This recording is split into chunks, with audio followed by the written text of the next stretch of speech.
وما أرسلناك إلا رحمة للعالمين قل إنما يوحى إلي أنما إلهكم إله واحد فهل أنتم مسلمون۔ اللہ تبارک و تعالیٰ کا شکر احسان ہے کہ اللہ تعالیٰ نے ہمیں رسول اکرم صلی اللہ علیہ وسلم کی امت میں پیدا فرمایا۔ اس نعمت پر ہم اگر زندگی بھر بھی اللہ کے سامنے سجدہ شکر کریں تب بھی کم ہے۔ اس رب کا ہم کیسے شکر ادا کریں جس نے نبی صلی اللہ علیہ وسلم کو ساری دنیا میں رحمت للعالمین بنا کر بھیجا۔ اس امت کی فضیلت اور اس کی خوشخبری بیان کرنے کے لیے ایک حدیث کافی ہے جس میں آپ صلی اللہ علیہ وسلم فرماتے ہیں نحن الآخرون السابقون یوم القیامہ، کہا زمانے کے اعتبار سے سب سے آخری دنیا میں ہم آئے ہیں لیکن انشاءاللہ جنت میں سب سے پہلے جائیں گے۔ کتنی بڑی فضیلت رسول اکرم صلی اللہ علیہ وسلم نے بیان فرمائی۔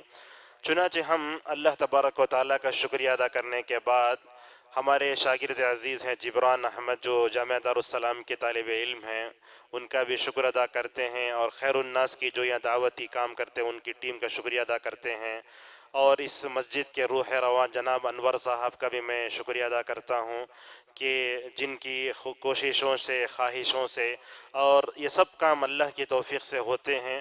تو ہم دوبارہ پھر اللہ کا شکر ادا کرتے ہوئے اپنے ایک چھوٹے سے موضوع کو لے کر جو ہے ہم آگے بڑھتے ہیں۔ جیسا کہ امام صاحب نے اعلان کیا کہ یہاں مسجد عباد الرحمن گولکنڈہ حیدرآباد میں ہر ہفتہ بعد نماز مغرب سیرت نبوی صلی اللہ علیہ وسلم کا ایک مبارک سلسلہ شروع ہوا ہے۔ اب سمجھیے میں اس میں ایک جملہ معترضہ کے طور پر بیچ میں آیا ہوں۔ شروع سے چیز چل رہی ہے تو بیچ میں ایک موضوع ہمارا آیا ہے، تو انشاءاللہ آنے والے دروس میں یہاں کے جو امام صاحب ہیں تو انشاءاللہ اس جو 2 ہفتے پہلے جو سلسلہ شروع ہوا ہے انشاءاللہ دوبارہ شروع ہوگا۔ آپ سے ہم گزارش کرتے ہیں کہ آپ اس مسجد میں ہونے والے درس قرآن، درس حدیث، خطبات اور اسی طریقے سے کوئی بھی عالم دین جب بھی آتا ہے نا، آپ جو ہے اس کو جو ہے توجہ سے اور عمل کی نیت سے سننے کی کوشش کریں۔ اور ایک بات بھی آپ کو بتا دیتے ہیں، ہماری قوم کا سب سے بڑا المیہ ہے کہ ہماری قوم صرف مزے کے لیے سنتی، ایسا نہیں ہونا چاہیے۔ یہ خطبہ جو ہوتا ہے، درس جو ہوتا ہے مزے کے لیے نہیں ہوتا، مزے کے لیے تو بریانی ہے، دوسری چیزیں ہیں۔ اس کے لیے کیا ہے اصل میں، اسی لیے بولتے علماء قبولیت کے کانوں سے سننا چاہیے۔ یہ ہمارے جو کان ہیں کیا ہیں، ایک کان سے دوسرے کان سے چھوڑتے ہیں، ویسا نہیں، قبولیت کے کانوں سے سننا چاہیے۔ اور ایک بات آپ کو یہی بتاتے ہیں کہ امت کے جو علماء ہوتے ہیں نا، اس بارے میں اللہ کے رسول صلی اللہ علیہ وسلم نے امت کے علماء کو چاند سے تشبیہ دی ہے۔ یہ بات بھی ہم آپ کے سامنے اس سے پہلے رکھ چکے ہیں۔ اللہ کے نبی صلی اللہ علیہ وسلم نے امت کے علماء کو چاند سے تشبیہ دی ہے۔ کیوں؟ اس کے 3 وجوہات ہیں۔ مفتاح دار السعادہ میں ابن القیم رحمہ اللہ لکھتے ہیں اللہ کے نبی صلی اللہ علیہ وسلم نے امت کے علماء کو چاند سے تشبیہ کیوں دی ہے، یہ بتانے کے لیے چاند کی روشنی جیسے اپنی نہیں ہے ویسے امت کی کسی بھی عالم کا علم اپنا نہیں ہے۔ کیا دیکھیے علماء کی نگاہیں ہوتی ہیں، اب سورج کی روشنی سے چاند روشنی حاصل کرتا ہے۔ امت کا کوئی بھی عالم ماں کے پیٹ سے جو ہے عالم بن کر پیدا نہیں ہوا۔ واللہ اخرجکم من بطون امہاتکم لا تعلمون شیئا، معلوم سمجھ میں آیا؟ تو ہر عالم کا اپنا علم نہیں ہے، دوسروں سے لیا ہوا، ایک بات تو یہ۔ دوسرا کیا ہے، چاند کی 28 منزلیں ہوتی ہیں، سمجھ میں آ رہا ہے؟ چاند شروع میں اور آخر میں کیا ہوتا ہے، چاند جو ہے نہیں دکھتا، جسے امواس بولتے ہیں ہم، تو کیا ہوتا 28 منزلیں بنائی نا، تو بولتے چاند جیسے گھٹتا ہے بڑھتا ہے ویسے امت کے علماء کا علم بھی گھٹتا بڑھتا ہے۔ آپ پورے علماء کو یہ کیٹیگری میں نہیں رکھ سکتے آپ۔ یہ 2 باتیں ہوئیں۔ تیسری وجہ بیان کرتے ہوئے کہا چاند اور ستارے آسمان کی زینت ہیں تو یہ علماء زمین کی زینت ہیں۔ اور بعض علماء نے یہ کہا اگر دنیا میں انبیاء کے وارثین علماء نہ ہوتے تو سارے انسان جانور ہو جاتے۔ لولا العلماء لصار الناس مثل البہائم، اگر علماء نہ ہوتے تو لوگ کیا ہوتے، جانور ہو جاتے۔ یہ بات الگ ہے کہ آج نکاح اور جنازہ ان دونوں میں علماء کو یاد کیا جاتا ہے، ورنہ ہر جگہ علماء کو نظر انداز کر دیا جاتا ہے۔ ایسے نہیں ہونا چاہیے۔ بہرحال ہم اپنی بات کو سمیٹتے ہوئے آج کے موضوع کی طرف آتے ہیں۔ ہمارا موضوع کیا ہے؟ سیرت رسول صلی اللہ علیہ وسلم کی روشنی میں نوجوانوں کی تربیت کیسی کریں۔ ہم نے سب سے پہلے آپ کے سامنے وہ مشہور آیت پڑھی، اللہ تبارک و تعالی لقد کان لکم فی رسول اللہ اسوۃ حسنہ۔ یہ آیت آپ نے کئی مرتبہ سنی ہوگی، لیکن ایک نئے سیاق سے آپ کو سمجھانے کی ہم کوشش کرتے ہیں۔ آپ جانتے ہیں غزوہ خندق ٹھنڈی کے دنوں میں پیش آئی تھی نبی صلی اللہ علیہ وسلم کے زمانے میں، شاید 4 اور 5 ہجری کے بعد ہے، شوال کا مہینہ ہے، سخت ٹھنڈی پڑ رہی ہے۔ اللہ کے نبی صلی اللہ علیہ وسلم اور صحابہ کرام اپنے اپنے پیٹ پر ایک ایک پتھر باندھے، اور آلے کھودنے کے لیے آلے بھی نہیں، اتر کر خندق کھود رہے ہیں۔ کیا تکلیفیں پڑ رہی ہیں۔ اللہ تبارک و تعالی غزوہ خندق کی اس نازک ترین صورتحال کا ذکر کرتے ہوئے بیچ میں یہ کہتا ہے، اے مومنوں کی جماعت، تمہارے لیے جناب محمد مصطفیٰ صلی اللہ علیہ وسلم نمونہ ہے۔ جیسے حضرات صحابہ کرام نے غزوہ خندق کے موقع پر نازک ترین صورتحال میں نبی کا ساتھ نہیں چھوڑا، لہذا تم کو بھی چاہیے کہ تم زندگی کے ہر موڑ پر نبی کے دامن کو، نبی کا جو ہے اسوے کو پکڑ کر رکھو۔ اور ابن کثیر ایسے ہی پوچھتے ہیں، کیا تم نے اپنی زندگی میں رسول کا نمونہ بنایا؟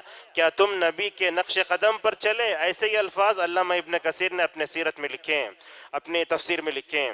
تو یہ آیت سے معلوم ہوتا ہے کہ ہمیں دنیا میں کسی کی بھی تربیت کرنا ہو، چاہے حکام کی ہو، ذمہ داروں کی ہو، علماء کی ہو، بڑے سے بچے سے، سب کی تربیت اگر کرنا ہے، آنکھ بند کر ہم کہہ سکتے ہیں اللہ کے رسول صلی اللہ علیہ وسلم ہمارے لیے نمونہ ہے۔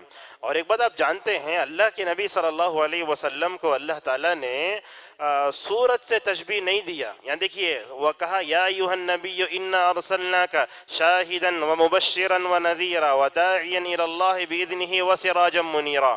یہاں علامہ بغوی رحمہ اللہ معالم التنزیل میں لکھتے ہیں کہ اللہ تعالیٰ نے رسول اکرم صلی اللہ علیہ وسلم کو نہ چاند سے تشبیہ دی، نہ سورج سے تشبیہ دی، بلکہ تشبیہ دی تو روشن چراغ سے تشبیہ دی۔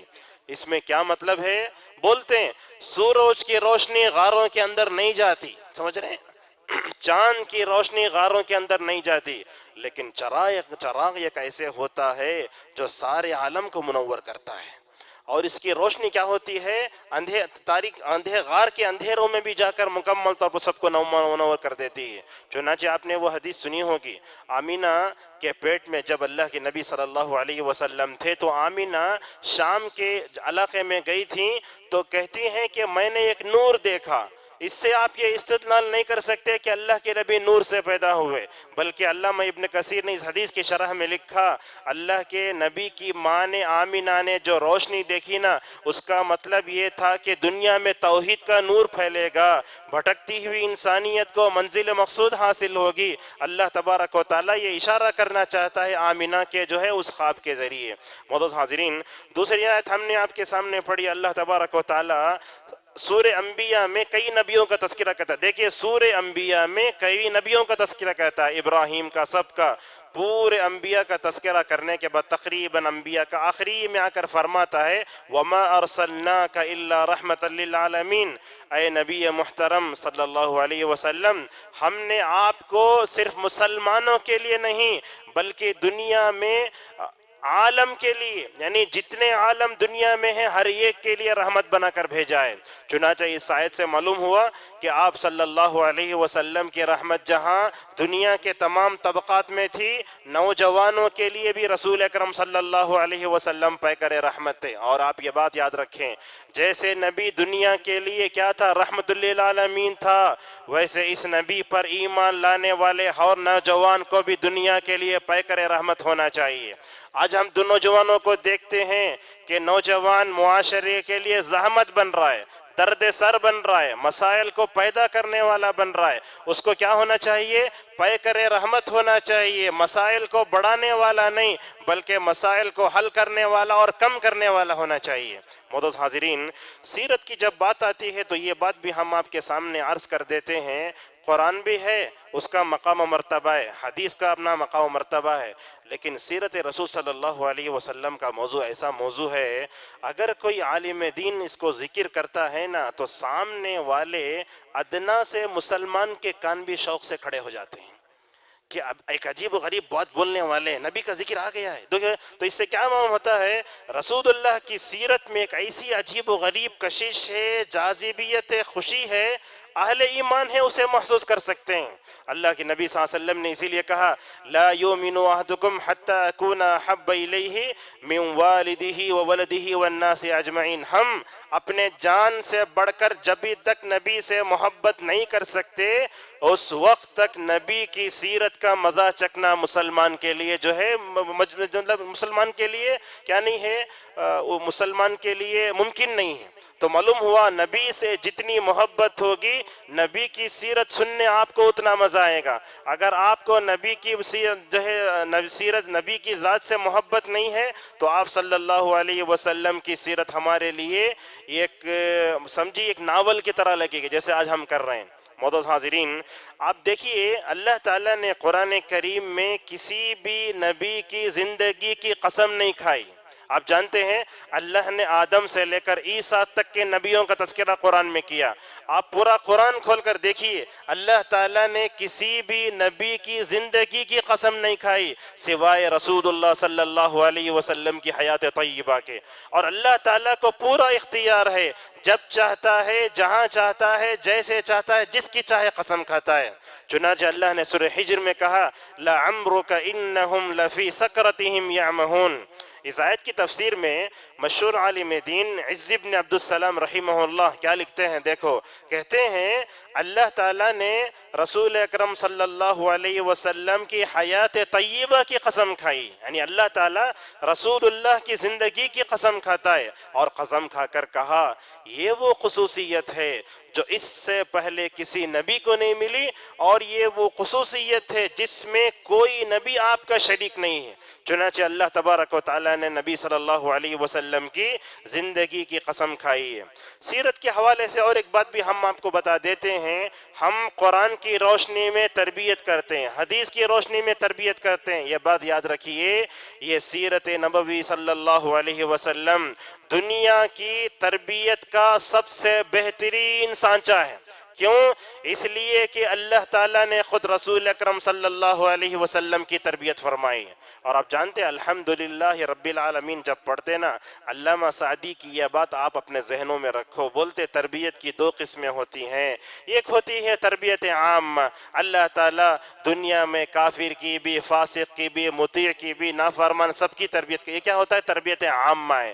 تربیت خاصہ کا مطلب کیا ہوتا ہے؟ اللہ تعالیٰ اپنے چنندہ مقرب جو ہے بزرگ بندوں کی کیا کرتا ہے؟ تربیت کرتا ہے، جس میں سب سے پہلے کون آتے؟ حضرات انبیاء علیہم السلام. چنانچہ اللہ نے آدم سے لے کر جناب محمد صلی اللہ علیہ وسلم کی تربیت کیسے کی؟ اللہ تعالیٰ نے ان کو گناہ کبیرہ سے دور رکھا. جب بھی گناہ صغیرہ ہوتا تو وحی کی روشنی میں ان کی اصلاح فرمائی، ان کے عیوب سے پاک رکھا. کب جب یہ وقت ہوتا تو اللہ غیب سے ان کو آگاہ بھی کرتا تھا. یہ تربیت خاصہ ہوتی ہے. تو تربیت خاصہ میں اللہ تعالیٰ نے رسول اللہ صلی اللہ علیہ وسلم کی تربیت کی. چنانچہ آپ نے کیا کیا؟ صحابہ کی تربیت فرمائی. اسی کی طرف اشارہ کرتے ہوئے اللہ فرماتا ہے محمد الرسول اللہ والذین معه. یہاں دیکھیے محمد صلی اللہ علیہ وسلم اللہ کے رسول ہیں اور آپ کے زیر نسایہ تربیت پانے والے حضرات صحابہ اکرام ہیں. اور جیسے ہم نے کہا نبی کی سیرت جب ہم بولتے ہیں تو ہمارے ایمان میں اضافہ ہوتا ہے نا، ویسے حضرات صحابہ کرام کا تذکرہ چھڑ جائے تو بھی ہم کتنی مثالیں بھی سن لیں شکم سیر نہیں ہوتے. علامہ ابن تیمیہ رحمۃ اللہ علیہ جگہ کہتے ہیں ہر نبی پر ایمان لانے والے تھے، ہر نبی پر ایمان لانے والے تھے، لیکن نبی صلی اللہ علیہ وسلم پر ایمان لانے والے وہ نفوس قدسیہ، وہ مبارک گروہ جو اس سے پہلے کسی نبی کے حصے میں نہیں آیا اور قیامت تک ایسا عظیم گروہ دنیا دیکھ نہ سکے گی. چنانچہ اللہ تعالیٰ نے ان نفوس قدسیہ کا تذکرہ کبھی توریت میں کیا، کبھی انجیل میں کیا. سورہ فتح کی آخری آیتوں کو پڑھی، اللہ کیا فرماتا ہے؟ ذالک مثلہم فی التوراۃ ومثلہم فی الانجیل. کسی نبی پر ایمان لانے والوں کا ذکر نہیں ہے، لیکن حضرات صحابہ کرام کا ذکر اللہ تبارک و تعالیٰ نے توریت و انجیل میں کیا ہے. لہذا ہم آپ کو بتاتے ہیں جیسے کوئی بھی مربی جیسے صحابہ کی سیرت سے بے نیاز نہیں ہو سکتا، اسی طریقے سے دنیا کا کوئی بھی مربی نبی صلی اللہ علیہ وسلم کی سیرت سے بے نیاز نہیں ہو سکتا.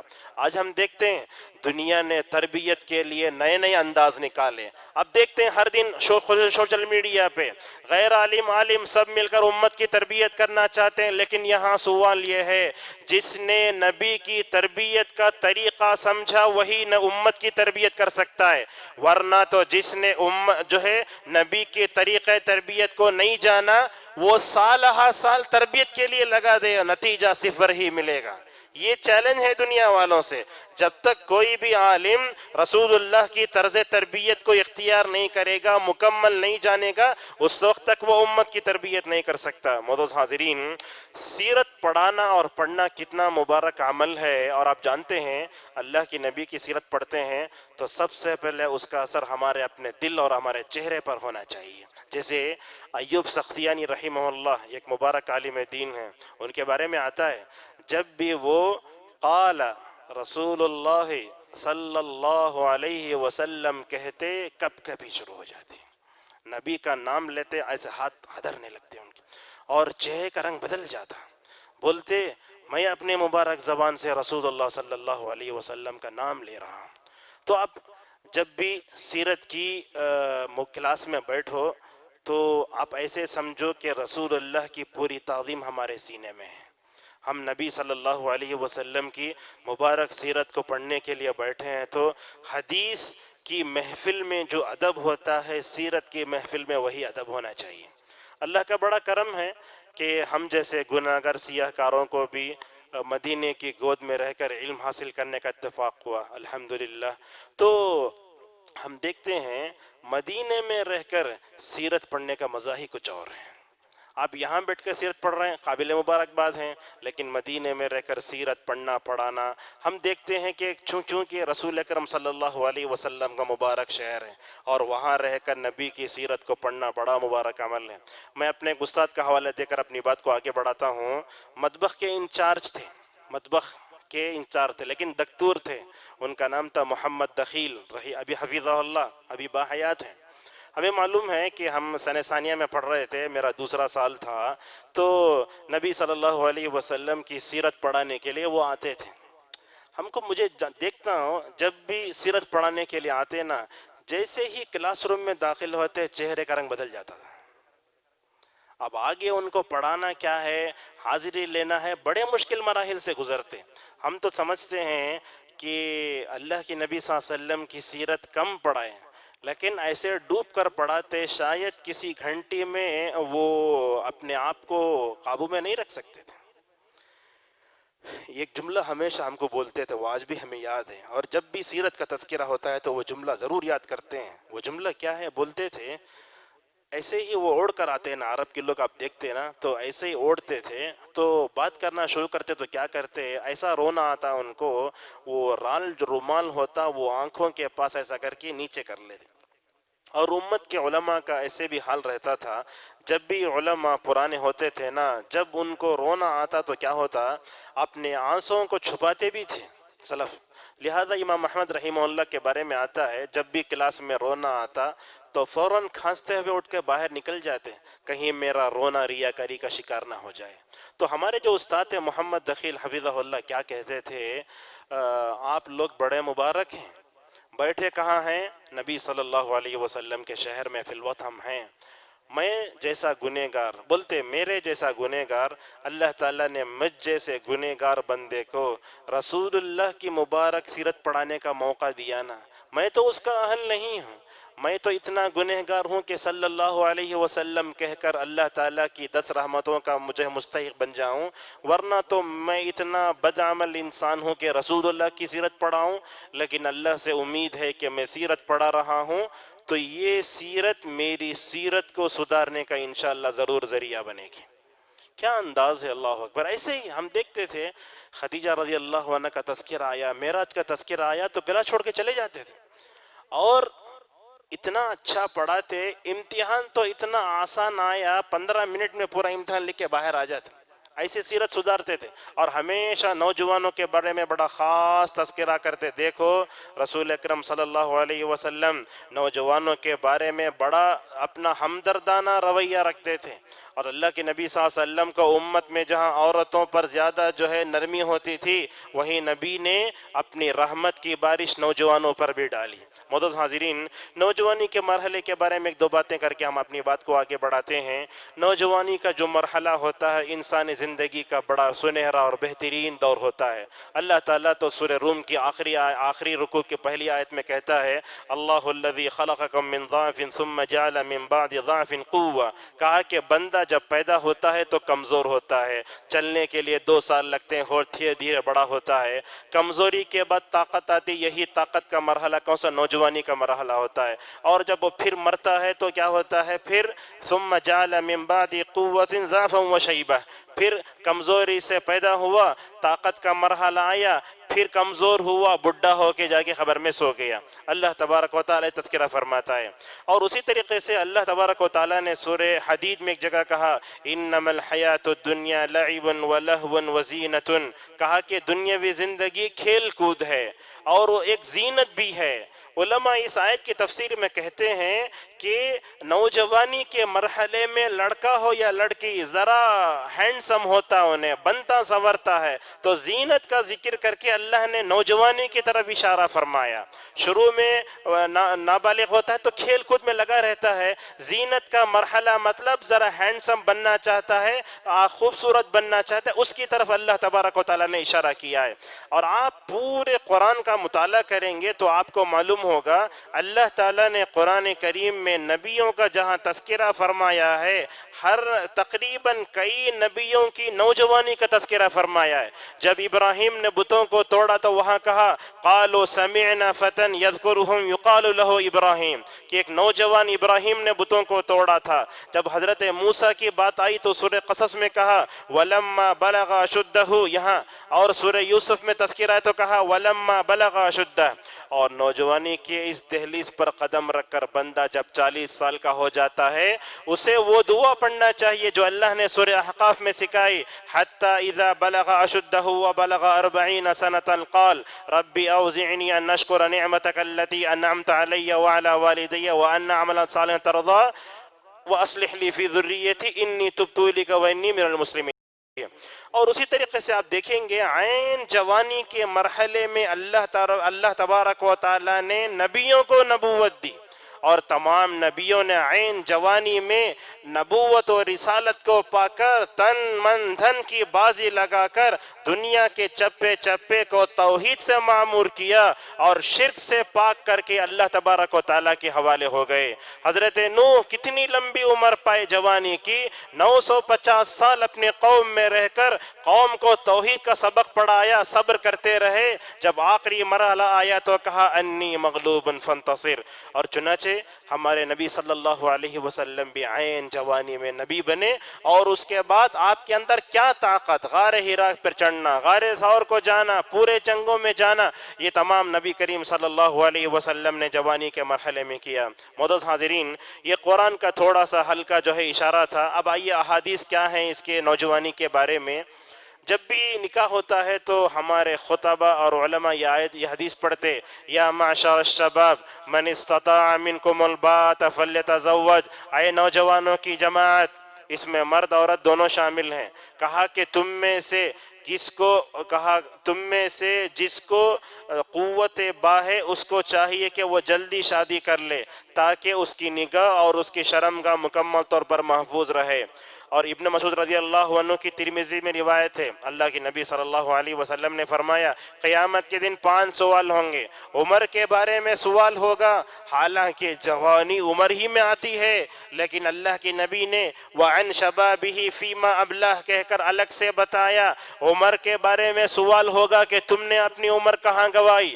خصوصاً سوال ہوگا جوانی کے بارے میں کہ تم نے اپنے جوانی کہاں کھپائی. اور اسی طریقے سے اللہ کے نبی صلی اللہ علیہ وسلم نے اپنی امت میں سے 7 خوش نصیب لوگوں کے بارے میں کہا کہ 7 قسم کے خوش نصیب لوگ عرش الہی کے سائے میں ہوں گے.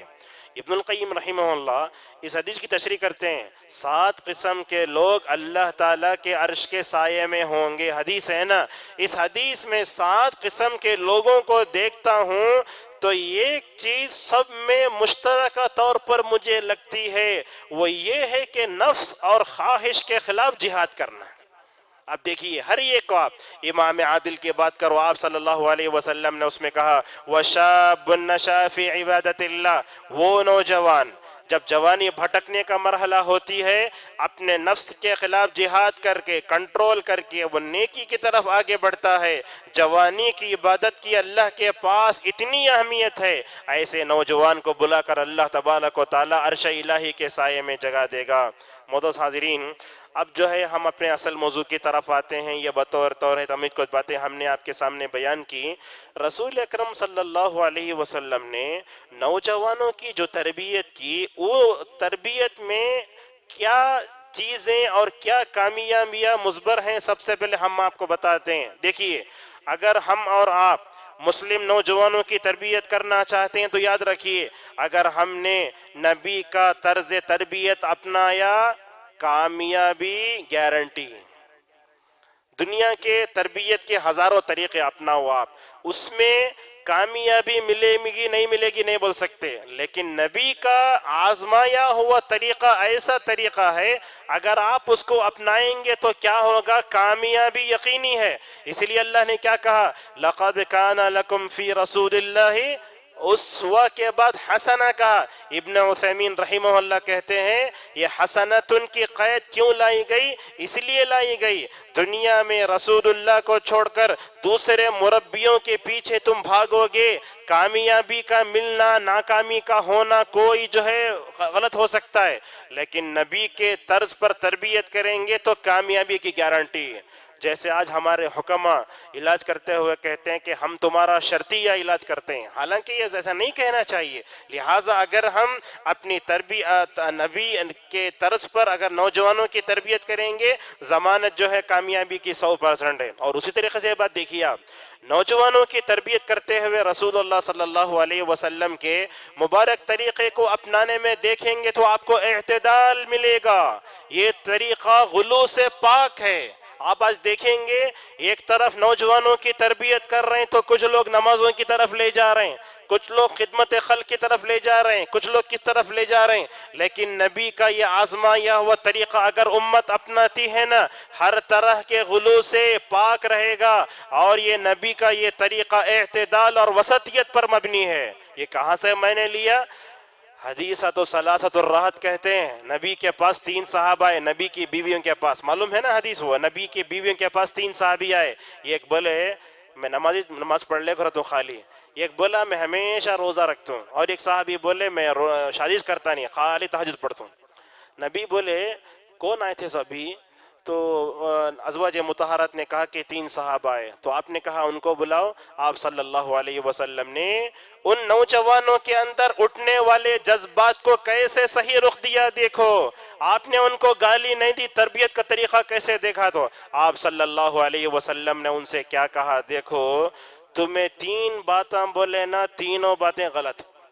دیکھو میں اللہ کا بندہ, دنیا میں سب سے زیادہ علم میرے پاس, تقوی اور خشیت اگر کمال درجے کا ہے تو میرے پاس ہے. آپ نے ایسے ہی کہا, لیکن میں کیا کرتا ہوں, سوتا بھی ہوں, نماز بھی پڑھتا ہوں, شادی بھی کرتا ہوں, وہ بھی کرتا ہوں, روزے بھی رکھتا ہوں اور چھوڑتا بھی ہوں. اور آپ نے اس موقع پر وہ جملہ ارشاد فرمایا جو ہماری محفل نکاح تک محدود ہو کر رہ گیا ہے, فمن رغب عنی فلیس منی. وہ صرف نکاح کی حد تک محدود نہیں ہے. نبی نے امت کو طریقہ تربیت دو دیا نا, اس تربیت سے جو بھی اعراض کرے گا وہ ہم مسلمانوں میں سے نہیں ہے. ایسا گویا رسول اکرم صلی اللہ علیہ وسلم سمجھانا چاہتے ہیں. تو اس درس کے ذریعے ہم دنیا میں ہر تربیت کرنے والے کو آواز دیتے ہیں کہ اگر آپ اپنے نوجوان مسلم کی تربیت کرنا چاہتے ہیں, نبی کے پاکیزہ مبارک آزمائے ہوئے آزمودہ طریقے کو اپناؤ. انشاءاللہ انشاءاللہ یقیناً کامیابی ملے گی۔ اور اسی طریقے سے نبی کی تربیت کا کمال یہ تھا کہ نبی کریم صلی اللہ علیہ وسلم جب تربیت کرتے نا سامنے والے کے جذبات کا بڑا لحاظ رکھتے تھے۔ آج ہم دیکھتے ہیں نوجوانوں کی تربیت ہو رہی ہے، کوئی کسی کے منہ پر تھوک رہا ہے، کوئی کسی کو مار رہا ہے، کوئی ایسے جملے بول رہا ہے کہ وہ آدمی خیر کی طرف بڑھتا ہوا اپنے پیر پلٹ کے واپس چلے جائے۔ اللہ کے رسول صلی اللہ علیہ وسلم نوجوانوں کے جذبات کا، ان کے احساسات کا خیال کر کے تربیت کرتے تھے۔ اور اسی طریقے سے رسول اکرم صلی اللہ علیہ وسلم کی مبارک تربیت کا ایک کمال یہ ہے، آپ صلی اللہ علیہ وسلم سامنے والے کی عقل کا بڑا لحاظ رکھتے تھے۔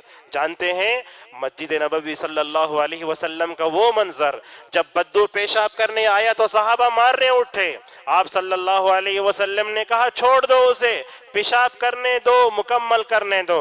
اور آپ جانتے ہیں طبی طور پر ایک آدمی پیشاب کرنا شروع کیا تو روکا دوبارہ نہیں آتا ہو۔ ڈاکٹرز کہتے ہیں دیکھیے رسول اکرم صلی اللہ علیہ وسلم کیسے اپنے سامنے والے غیر مسلم نوجوانوں کا کیسا خیال کرتے تھے۔ جیسے ہی پیشاب ختم ہوا آپ نے صحابہ کو کہا ایک ڈول پانی بہا دو اس پر، اس کے بعد اس کو بلایا۔ آپ صلی اللہ علیہ وسلم تربیت کیسے کرتے تھے دیکھو۔ جیسے آج اگر کوئی باپ اپنے بچوں کو مسجد کو لے کر آ گیا تو بولتے کیا تم نہ معلوم نہیں کیا بچوں کو مسجد میں لے کر نہیں آنا، اپنی نماز بھی ہمارا نماز سب کی خراب کر دی، ایسا بولتے۔ اللہ کی نبی نے ان سے ویسا نہیں کہا۔ کیا کہا اللہ کے نبی صلی اللہ علیہ وسلم نے؟ یہ مسجدیں اللہ کے ذکر اور نماز کے لیے قائم کی گئی ہیں، لہذا مسجد کو گندہ نہیں کرنا چاہیے۔ اور اسی طریقے سے رسول اکرم صلی اللہ علیہ وسلم کی سیرت میں ہم تربیت پر زور دیتے ہیں تو ہمیں معلوم ہوتی ہے آپ کی یہ تربیت حکمت اور دانائی سے بھری ہوئی ہوتی ہے۔ کبھی آپ صلی اللہ علیہ وسلم نے حکمت سے ہٹ کر کوئی بھی کام نہیں کیا۔ اور ایک بات دیکھیے تربیت کیا ہوتی ہے، تربیت کبھی محبت سے بھی ہوتی ہے، یہ آج ہمارے اندر ہے ہی نہیں۔ ہمارا چہرہ ایسا سخت بن جاتا ہے سامنے والا ہم سے رحمت کی جو ہے جستجو کرتے رہتا ہے، لیکن ہم وَلَوْ كُنْتَ فَظًّا غَلِيظَ الْقَلْبِ کی مکمل طور پر تصویر بنے رہتے ہیں۔ دیکھیے رسول اکرم صلی اللہ علیہ وسلم تربیت کیسے کرتے ہیں۔ ایک موقع پر آپ صلی اللہ علیہ وسلم نے معاذ بن جبل سے کہا تھا، دیکھو تربیت کرنے سے پہلے کیا بولتے ہیں، واللہ انی لأحبک یا معاذ، اے معاذ اللہ کی قسم میں تم سے محبت کرتا ہوں۔ یہ جملہ جب کہا ہوگا تو معاذ کے دل پر کیا گزری ہوگی، نبی محترم میرے سے محبت کرتے ہیں۔ اس کے بعد جو جملہ کہا لا تدعن دبر کل صلاۃ ان تقول اللہم اعنی علی ذکرک و شکرک و حسن عبادتک، کہا ہر نماز کے بعد یہ دعا پڑھنا مت بھولو۔ لہذا یہ محبت سے شروع کر کے رسول اکرم صلی اللہ علیہ وسلم نے اپنے صحابہ، نوجوان صحابہ کی تربیت فرمائی۔ معزز حاضرین، آج افسوس کی بات ہے کہ آج ہمارا نوجوان کیا ہے، سیرت سے بہت دور ہے۔ بڑے افسوس کی بات ہے، اگر آپ امت کے نوجوانوں کو بلا کر جو ہے سیرت کا ایک معمولی سا سوال بھی کریں گے نا، جواب نہیں دے سکتا۔ آپ جانتے ہیں کون بنے گا کروڑ پتی، ایک پروگرام آتا ہے نا، اس پروگرام میں ایک سوال کیا گیا 4 آپشن دے کر کے، نہیں بول پاتا ہے، پورا اسلام بدنام ہوا اس میں۔ وہ کون بیٹھا کیا بیٹا، اس کی حالت کون تھی دیکھو، لیکن اس کو جواب دینے نہیں آ رہا ہے۔ آج ہمارے پاس کیا ہے، +2 پڑھنے +1 پڑھنے والے، انٹر میں رہنے والے لوگوں کو اگر طلبہ کو اگر ہم پوچھیں نبی کا نام بتاؤ تو بولتے نبی کا نام معلوم نہیں ہے، رسول ہے یا نبی ہے؟ نبی کے 5 نام بھی نہیں معلوم ہمارے نوجوانوں کو۔ جب نام نہیں معلوم تو نبی کی سیرت اور جو ہے اس کو کیسے حاصل کریں گے؟ نبی کے 5 نام کتنے آسان ہیں دیکھو، احمد، محمد، حاشر، عاقب، ماحی، کتنے آسان ہیں، 5 نام ہیں۔ آپ چاہے تو آپ بھی یاد کر سکتے ہیں، اگر میں بولوں اتنا آسان ہے۔ احمد ہے، محمد ہے، حاشر، عاقب، ماحی، یہ 5 نام تو صحیح مسلم میں ہے۔ تو اللہ کے نبی صلی اللہ علیہ وسلم کا نام نامی اسم گرامی اگر معلوم نہ ہو تو نوجوانوں کو کیسے نبی کی سیرت کا پتہ چلے گا؟ اور اسی طریقے سے نبی صلی اللہ علیہ وسلم کے صحیح تعارف بھی آج ہمارے دلوں میں نہیں ہے۔ اور ان سب سے بڑھ کر نبی کی سیرت کی کیا عظمت ہوتی ہے، اس عظمت سے بھی ہم ناواقف ہیں۔ رسول اکرم صلی اللہ علیہ وسلم کی سیرت کا عظمت کیا ہونا چاہیے، آپ صلی اللہ علیہ وسلم کا تذکرہ ہو، ہمارے دلوں میں اللہ کے نبی کی وہ سیرت ایسے ہی اتر جائے۔ اگر آپ دنیا والوں کو پوچھیں کرکٹ کھلاڑیوں کے نام بولو، کس سال میں سکس مارا بولے گا آج کا نوجوان؟ حال یہی ہے، پڑھے لکھے گھرانوں میں، ان پڑھ گھرانوں میں، سب میں یہی حال ہے۔ اگر آپ فلمی ستاروں کے نام بولو، فلاں جگہ شوٹنگ ہوئی، کیا کلر تھا، پورا آج کا نوجوان بتائے گا۔ لیکن رسول اللہ صلی اللہ علیہ، اگر آپ پوچھو نبی نے اپنی زندگی میں کتنی شادیاں کی، کتنے آپ کی بیویاں تھیں، خدیجہ عائشہ کے علاوہ نام عورتوں کو ہی معلوم نہیں۔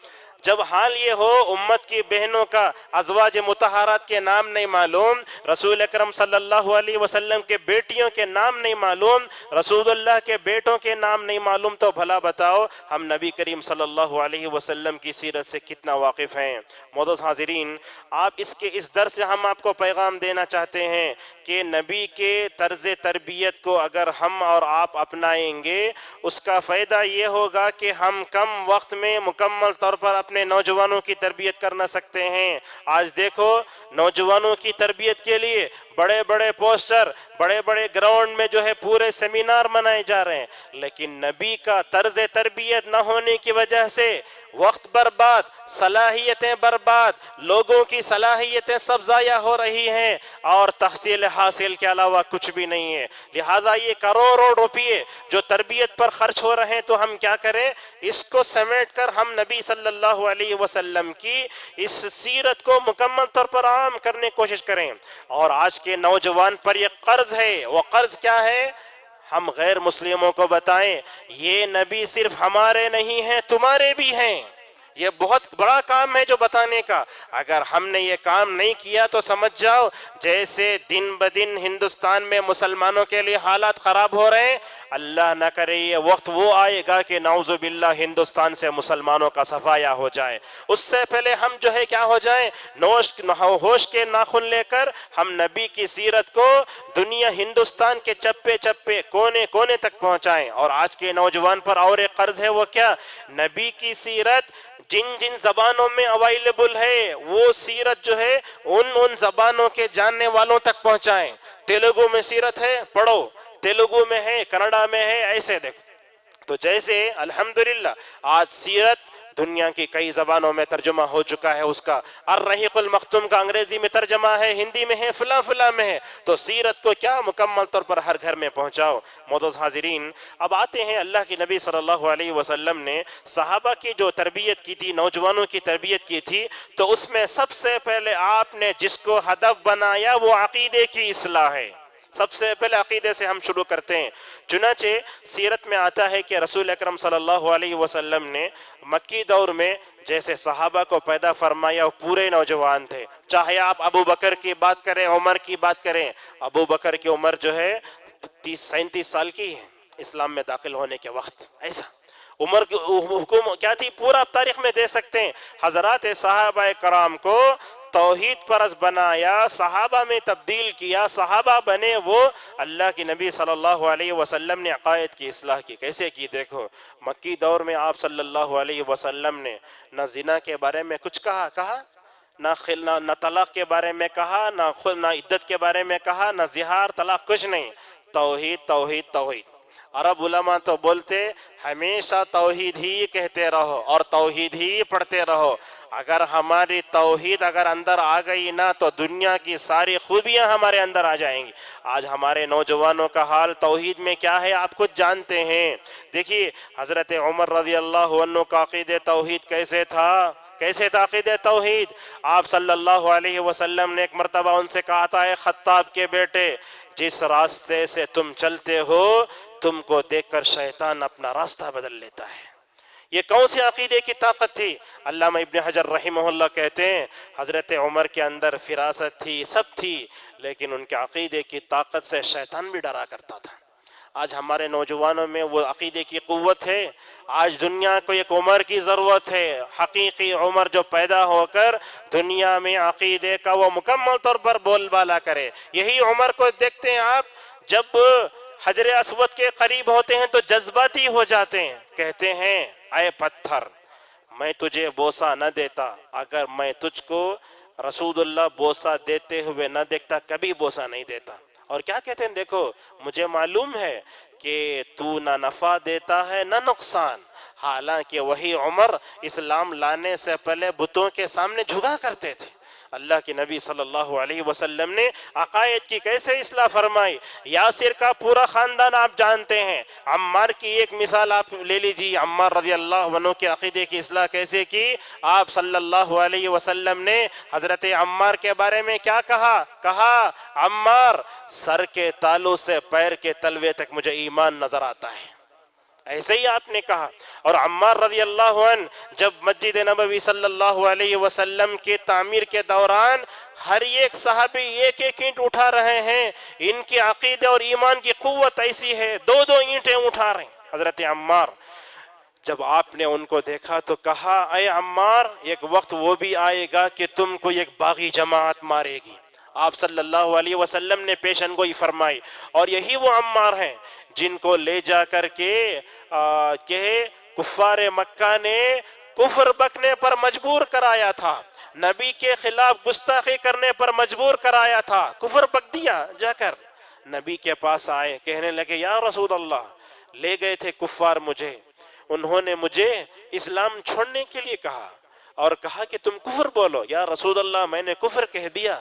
تو حضرت محمد صلی اللہ علیہ وسلم نے عمار سے پوچھا اے عمار جب تم نے کفر کا کلمہ اپنے زبان سے نکالا نا تو تمہارا دل مطمئن تھا؟ ایسے ہی پوچھا تھا۔ تو حضرت عمار نے کہا یا رسول اللہ میرا دل مطمئن تھا۔ اس موقع پر سورۃ النحل کی آیت اترتی ہے الا من اکرہ وقلبہ مطمئن بالایمان۔ اس موقع پر حضرت عمار رضی اللہ عنہ نبی صلی اللہ علیہ وسلم سے کہتے ہیں یا رسول اللہ میں اس مجبوری کی حالت میں آپ کے خلاف بھی کچھ بات کہہ دیا، آپ میرے گناہوں کی مغفرت کے لیے دعا کیجیے۔ اسی طریقے سے صحابہ کرام کی تربیت کی جو واقعات آتے ہیں وہ ہم جو آپ کو بہت کچھ بتا سکتے ہیں، لیکن یہاں وقت کو سمیٹتے ہوئے ہم یہ کہنا چاہتے ہیں کہ وہ آج امت کو وہی حضرات صحابہ کرام کے عقیدے کی ضرورت ہے۔ آج ہمارے پاس کیا ہے، خالی صحابہ کے نام ہے لیکن صحابہ کا عقیدہ نہیں ہے۔ دیکھیے آج نوجوانوں میں عقیدے کا بگاڑ کیسا ہے، دیکھو اپنے ماں باپ کا اندھا عقیدہ، اگر جو ہے درگاہ پرست ہے، بیٹے پوری فیملی درگاہ پرست، اِنَّا وَجَدْنَا آبَانَا عَلَىٰ أُمَّةٍ وَإِنَّا عَلَىٰ آثَارِهِمْ مُقْتَدُونَ۔ ایسے حضرت یوسف کو دیکھو کیا بولتے ہیں، مَا كَانَ لَنَا أَن نُشْرِكَ بِاللَّهِ مِن شَيْءٍ۔ میں اپنے دادا اور نانا کی پش میں دیکھتا ہوں تو کئی لوگ مجھے کافر و مشرک نظر آئے، لیکن میں نے ابراہیم کے ملت کی پیروی کی، میں نے فلاں کی پیروی کی۔ حضرت یوسف علیہ السلام جیل میں اپنے دوستوں کو توحید پلاتے ہیں۔ اور اسی طریقے سے آپ دیکھیے آج نوجوان ایک دم عقیدے سے آزاد ہے۔ کتنے ایسے منحرف نوجوان ہیں جن کو لا الہ الا اللہ کلمہ یاد نہیں۔ آج آپ قریوں میں چلے جاؤ، لا الہ الا اللہ اپنی زبان سے بول نہیں سکتے۔ ہم آپ کو بتاتے ہیں تل حقیقت رونا آ جائے گا آپ کو۔ اجمیر شریف آپ لوگ جانتے ہیں نا، درگاہ اس سے 60 کلومیٹر کے فاصلے پر یہ قریہ ہے، 60 کلومیٹر کے فاصلے پر ایک قریہ ہے جہاں مسلمانوں کی آبادی 70% ہے، لیکن بولتے 200 سال سے آج تک اس میں کوئی مسجد نہیں ہے، لوگ نماز نہیں پڑھتے، سب کا نام مسلمان، سب درگاہوں کو آتے، اور وہاں کوئی بھی مسلمان مسجد بننے کے لیے جگہ دینے کے لیے تیار نہیں۔ کفر و شرک اور یہ عقیدے کی بگاڑ کی بات کریں، ہم لا الہ الا اللہ پڑھنے نہیں آتا بولتے، ان جا کر لوگوں سے ملے تو معلوم یہ ہوتا ہے کہ نام مسلمان ہیں لیکن عقیدہ دور دور تک کہیں نظر نہیں آتا۔ اللہ جزائے خیر دے اکرم مختار، اور ان کو جو ہے مختار احمد ندوی رحمہ اللہ کے بیٹے ہیں، الحمدللہ وہ آگے بڑھے، اب جا کر وہاں رہنے والا ایک بندہ سعودی عرب میں رہتا ہے، دیکھو اللہ تعالیٰ کیسے اٹھا کر کھڑاتا ہے۔ تو وہاں اس گاؤں کا رہنے والا ایک بندہ سعودی میں رہتا ہے، اس نے اکرم مختار حفظہ اللہ سے جو ہے تعلقات پیدا کر کے وہ بندہ اب مسجد بننے کے لیے تیار ہو گیا ہے، الحمدللہ۔ اب وہاں مسجد بننے جا رہی ہے، وہاں امام جو آئے گا سب ہوگا۔ ہم اللہ سے امید کرتے ہیں کہ انشاءاللہ وہ جو کفر و شرک کی دلدل میں پھنسے ہوئے مسلمان ہیں انشاءاللہ ان کا عقیدہ ضرور درست ہوگا انشاءاللہ۔ اور آنے والے دنوں میں یہ کام ضرور ہوگا۔ اور اسی طریقے سے آج کا مسلم نوجوانوں کو دیکھو، بدعت میں کتنے پڑے ہوئے ہیں، کسی کے گلے میں تعویذ ہے، کسی کے ہاتھ پر ہرا دھاگا ہے، پتہ نہیں، ہر 4 انگلیوں میں 8 انگوٹھیاں ہیں، گانجا پیتے ہیں، عطر پی لیتے ہیں، پھر بھی بولتے ہیں ہم اللہ کے ولی ہیں۔ ایسے مسلمان نوجوانوں کا عقیدہ ہے آج کتنے ہیں جو میلاد النبی کے جلوس میں کرنٹ مر گئے تو بولتے شہید ہو گیا۔ اللہ اکبر۔ کرسمس کے نقش قدم پر چل کر میلاد النبی میں کرنٹ مار کر اگر مر گئے تو بولتے شہید ہو گئے۔ اس سے بری مت کوئی ہو سکتی ہے کہ آدمی بدعت پر مرے۔ دیکھو امت کے نوجوانوں کا کیسا عقیدہ ہے، میں کہاں سے شروع کروں کہاں ختم کروں، عقیدے کا ایسا بگاڑ ہے۔ ہم کیا کریں؟ نوجوانوں کی عقیدے کی تربیت کریں، کتابیں دو۔ محمد جمیل زونی کی چھوٹی کتاب یہاں بھی رکھی ہوئی دیکھیے، ہر زبان میں ہے، آپ تو ہر مسلمان کو دو پڑھنے کے لیے۔ علماء کی رہنمائی، واعظ و نصیحت، نوجوانوں کی عقیدے کی تربیت، قریہ گاؤں جا کر جیسے عیسائی قادیانی نوجوانوں کی تربیت کر رہے ہیں نا باطل افکار نظریت پھیلنے کے لیے، ہمارے علماء کو چاہیے کہ وہ گاؤں پہنچ کر اللہ اور اس کے رسول صلی اللہ علیہ وسلم کی صحیح باتوں کی طرف ان کو مکمل طور پر متوجہ کریں۔ لیکن یہ بات بھی ہے، علماء کے اندر کام کرنے کا جذبہ ہے، لیکن وہاں کے رہنے والے لوگوں کو علماء کا ساتھ بھی دینا چاہیے، یہ بات بھی بڑی اہم ہے۔ اور اسی طریقے سے دوسری بات ہم کو بتاتے ہیں نوجوانوں کی تربیت کے تعلق سے، رسول اکرم صلی اللہ علیہ وسلم نے جس بات اہم بات پر جو توجہ دیا وہ یہ ہے کہ جوانی کی حفاظت کرنا، یہ بھی ضروری ہے۔ جیسا کہ اللہ کے نبی صلی اللہ علیہ وسلم کہتے ہیں وقت پر شادی کر لو، تمہارے نگاہوں کی اور تمہاری شرمگاہ کی حفاظت ہوگی۔ رمضان کا مہینہ ہے، دیکھیے اللہ کے نبی تربیت کر رہے ہیں تو کس طریقے سے فرق کرتے ہیں۔ ایک نوجوان آتا ہے پوچھتا ہے یا رسول اللہ حالت روزہ میں بیوی کا بوسہ لے سکتا ہوں کیا؟ پوچھنے والا جب جوان ہے تو آپ بولتے نہیں کرنا، کیوں؟ اس لیے کہ وہ بوسہ جمع تک لے جائے گا۔ دیکھیے اللہ کے نبی صلی اللہ علیہ وسلم نوجوانوں کے نفسیات اور سائیکالوجی کا کیسا لحاظ رکھتے تھے۔ طرف بوڑھا آ کر پوچھتا ہے تو آپ بوڑھے کو اجازت دیتے ہیں، معلوم ہے اس کا وہ بوسہ اس کو شہوت تک نہیں لے جائے گا۔ قربان جاؤ نبی کریم صلی اللہ علیہ وسلم کے اس طرز تربیت پر۔ اور اسی طریقے سے دیکھو آپ صلی اللہ علیہ وسلم نے خطبہ حجۃ الوداع میں جب آپ کے سامنے 1,00,000 صحابہ کا ٹھاٹے مارتا ہوا سمندر ہے، اس میں آپ نے کیا کہا تھا؟ کئی باتیں کی، یاد رکھیے آپ، یہ خطبہ یہ انسانی حقوق کا یہ منشور ہے۔ دنیا جب تک باقی ہے اس خطبے کے ایک جملے کو لے کر ہم تشریح کر سکتے ہیں، اللہ کی قسم اتنا جامع بھرا ہوا ہے یہ۔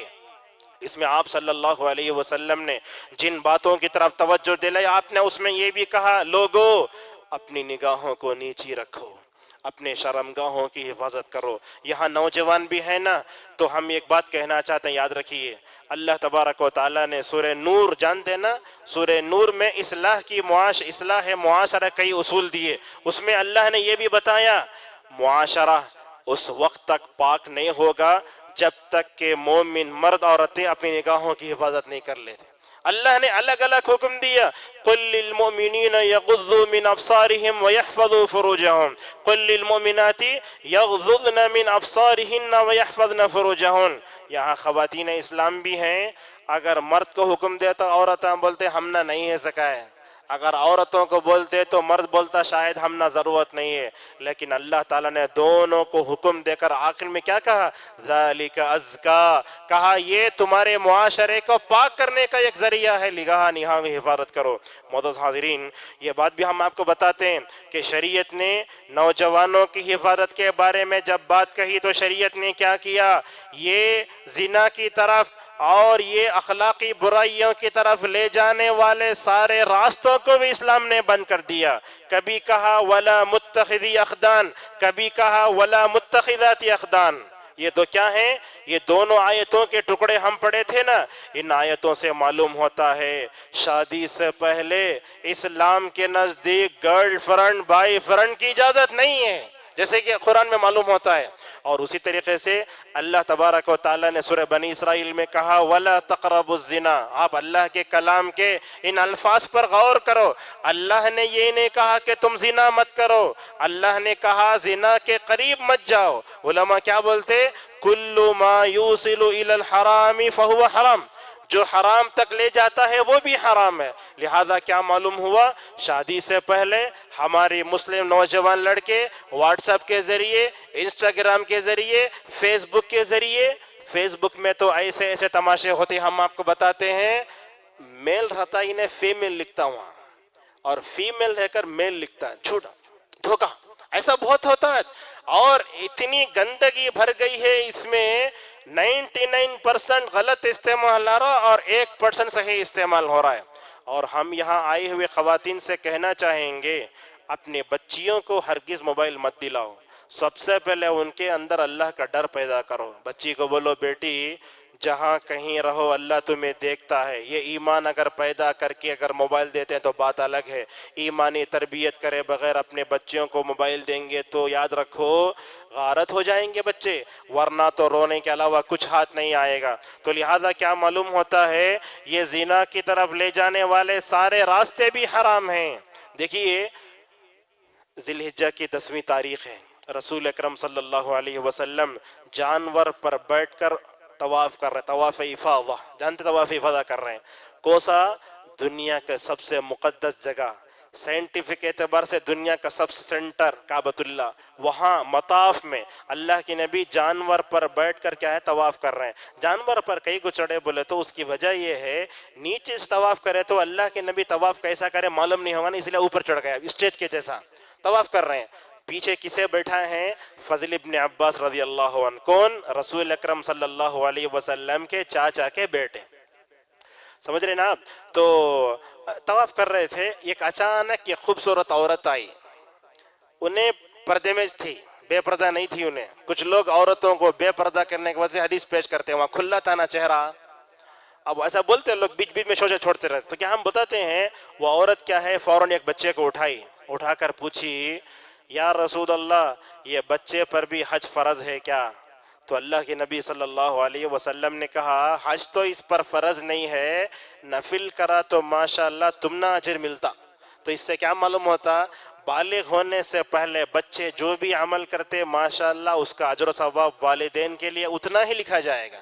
تو جیسے ہی یہ جملہ بولے فضل ابن عباس پیچھے بیٹھے تھے نا، وہ عورت کی طرف دیکھنے لگے. سمجھ میں آ رہا ہے؟ دنیا کی سب سے پاکیزہ جگہ رسول اکرم صلی اللہ علیہ وسلم، اور ذی الحجہ کا موقع، اشہر حرم، حرمت والے مہینے، وہاں جب آپ نے دیکھا تو فوراً آپ نے فضل ابن عباس کے آنکھ پر ہاتھ رکھا اور چہرے کو پھیر کے چھوڑ دیا. سمجھ رہے ہیں؟ اچھا، اب یہ واقعہ جب بیان کرتے ہیں تو نوجوانوں کے اس میں کیا معلوم ہوتا؟ نوجوان موٹے انداز سے کیا بولتا؟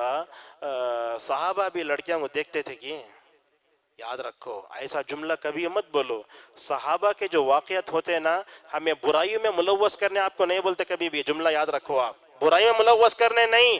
انسان ہونے کے ناطے ان سے غلطی ہوئی تو اللہ کے نبی جیسے ہی ان کو پھیرتے فوراً وہ اپنے آپ کو بدل لیتے تھے. اس انداز سے صحابہ کی سیرت کو پڑھو.